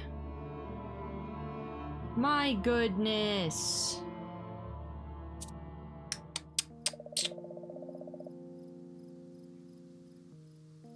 Does this say anything? Not that. This. No, I didn't mean to do that.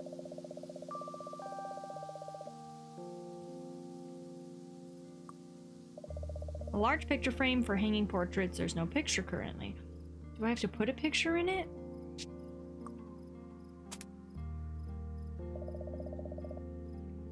You hold out the photo and ask, have you seen this person? There's no response. There's no one here. Why would there be a response?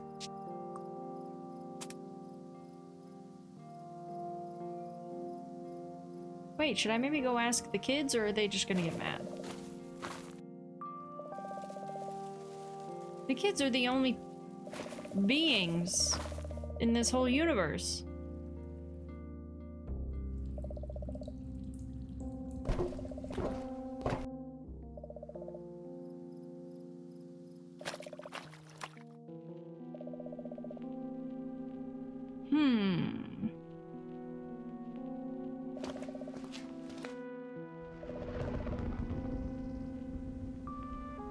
Let me get gargoyle saliva. Just let me have it. Drool into here, please. No. Fine. Okay, children. You have to help me. There's no choice. Damn it. And she's just gonna yell at us. Yep. Ugh.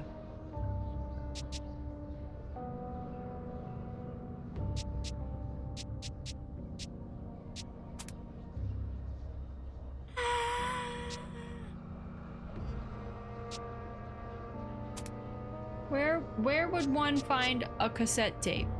The laundry room? I don't know. Is there anything else I can click in here?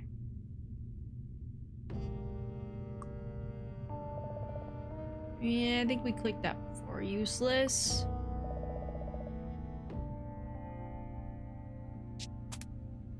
Can I put this back on the table?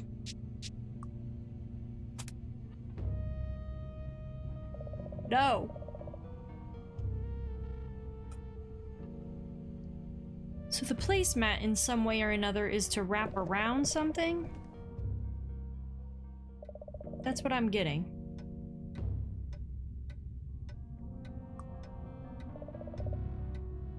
No, but what about what's on the coffee table? Let me play the video games.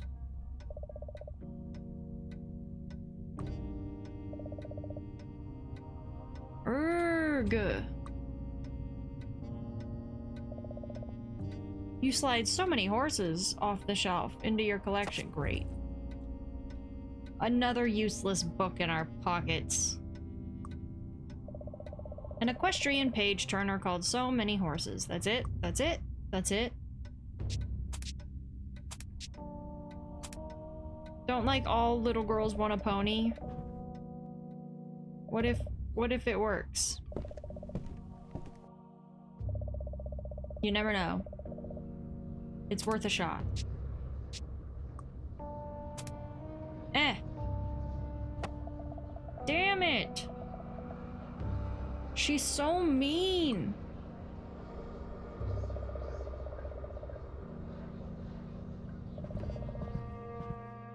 She's probably justified in it. Let's be so for real. She's a child. Well, she looks like she was 37 when she died, but somehow got stuck as a child.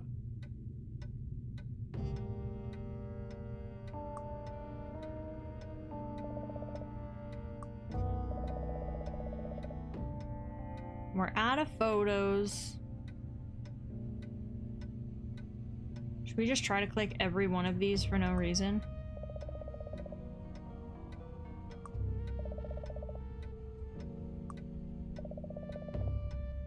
We skip 97.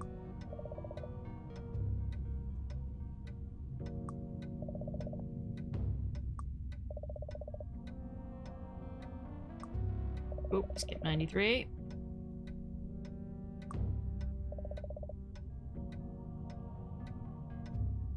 Ah, I barely touch it and it goes yoink. Come on, surely one of these is it.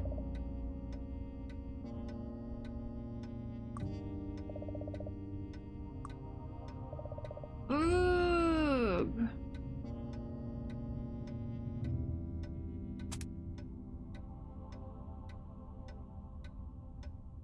Nothing weird about it.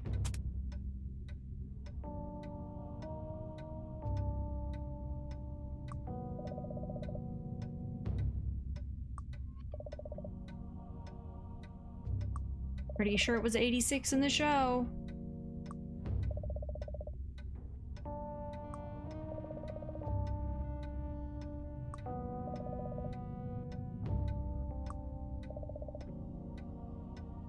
Nothing so far.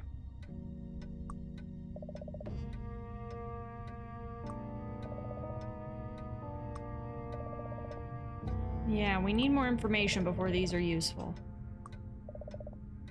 Erg. But it's not pendulating.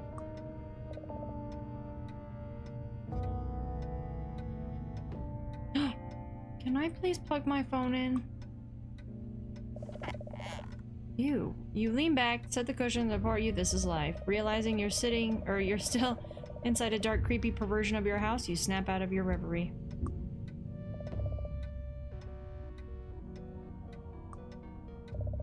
Something deeply unsettling about the pictures.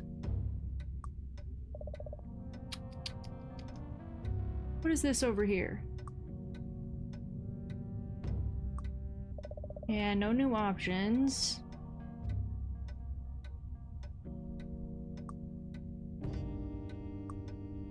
Turn on. TV still won't turn on. That thing with the creepy dummy must have been a fluke. He said something about Town Center Galleria Mall and about a special guest. I don't know how to get to Town Center Galleria Mall. How do I get there?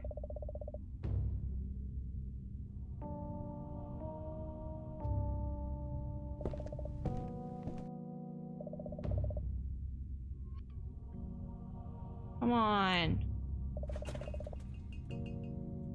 What about the freezer? No, just a fridge. Oh, come on. Will it even let us go back in here? No. Maybe it will. Ooh, it will. Do we think the scary thing is still in there, though?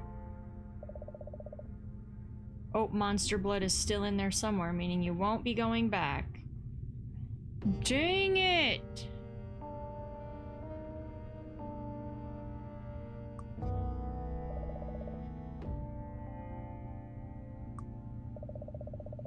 Hmm.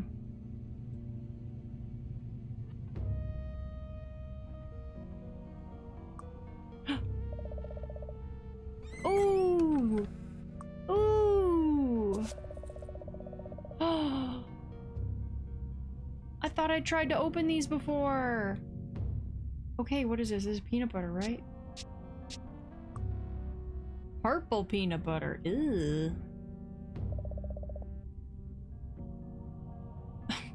The label promises all of the flavor, none of the color. Yeah, that's what they told us about Red 40. Come to find out it's a neurotoxin. Ooh, maybe the purple peanut butter is a neurotoxin. Let's go feed it to the rat. That's my only idea.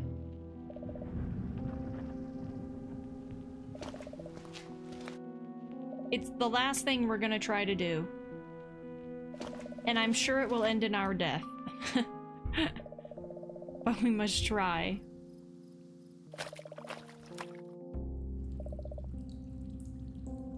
I don't know how to get to the mall. I need to figure out how to get to the mall.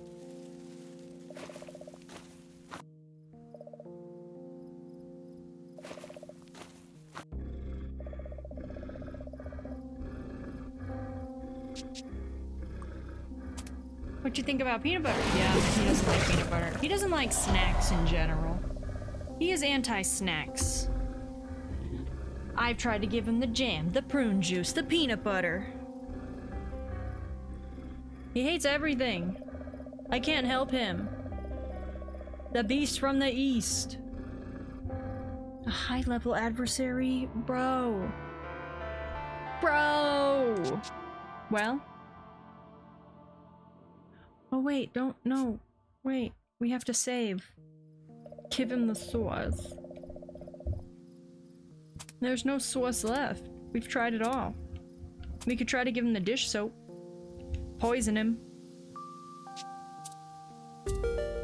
Alright, time to save and go have our Discord watch party, even though we're late.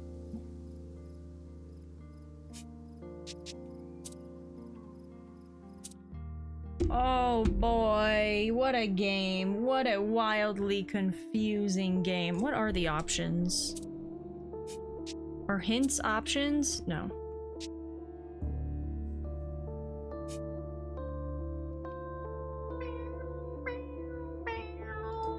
You have the Discord, Kiwi. But you're right. I can only do that. The Discord is, I repeat, 18 and up. The Discord is 18 and up. Kiwi, you are already in the Discord. You and I both know this. Okay, that is the Discord link. This is your raid message. We are raiding because I know not everyone's gonna join us, so we might as well raid into a friend. Why not? Why not?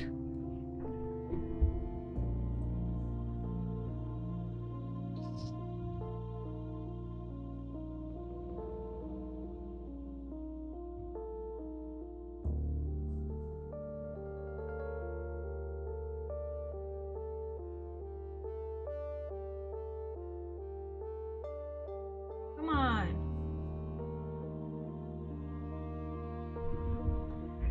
Okay, I got my raid message. And let's see who's live. Hold on, let's get some vibes going. Let's get some vibes going. Yoink. Yoink. We are just watching the second half of Goosebumps Season 1. And we're just gonna run it to the end of season 1, even if I'm the only one in there. So feel free to come and goju, please, or join whenever you like. No rush, no pressure. It is the original Goosebumps TV show from the 90s. And I can't wait to watch more, because once you get into it, it's such a vibe. It's such a vibe. All right.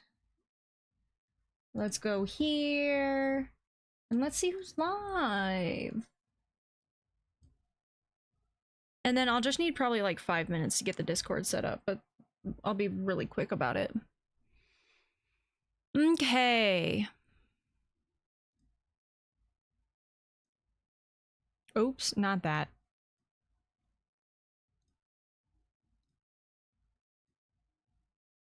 We are also only 1 follower away from our 100 follower goal. How fun is that? We're right there. We're so close, I can taste it. Let's go see.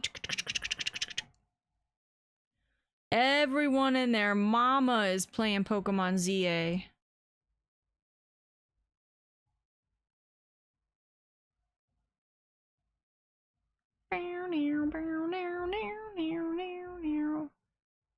Ooh, ooh.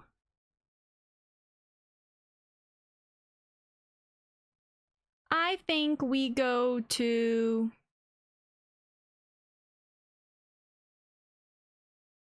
Oh, is there a spooky event happening in Power Wash Sim that I did not know about? Gasp.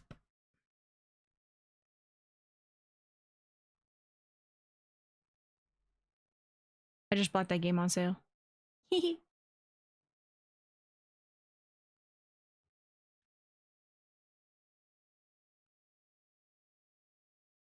Oh, this is always the hardest part. Always the hardest part.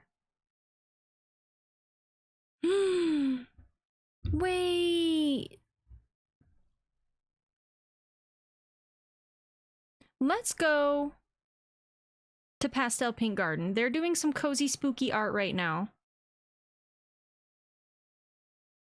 That'll be a nice chill thing if you want to put in the background of our watch party even. Let's go spread the energy there. And I know them from across the web. Not personally, but I know them and I don't know if they know me. Let's go say hi. Let's take the good vibes there. All right. All I ask is that when we raid, we're respectful of their space and their environment and their cozies and all the stuff. And yeah, and I thank all of you for joining me today. Today was fun, and at some point, we will figure this game out. We will. We can do it. We can. I don't know if we can do it. I'm gonna be honest. I don't know if we can do it. It's one of those. It's one of those. All right. Well, thank you everyone for joining me today, and I will be back not tomorrow, but the day after. I'm taking tomorrow off. I got shit to do. But I'll see you soon. Take care of yourselves. Take care of yourselves. That's the important part.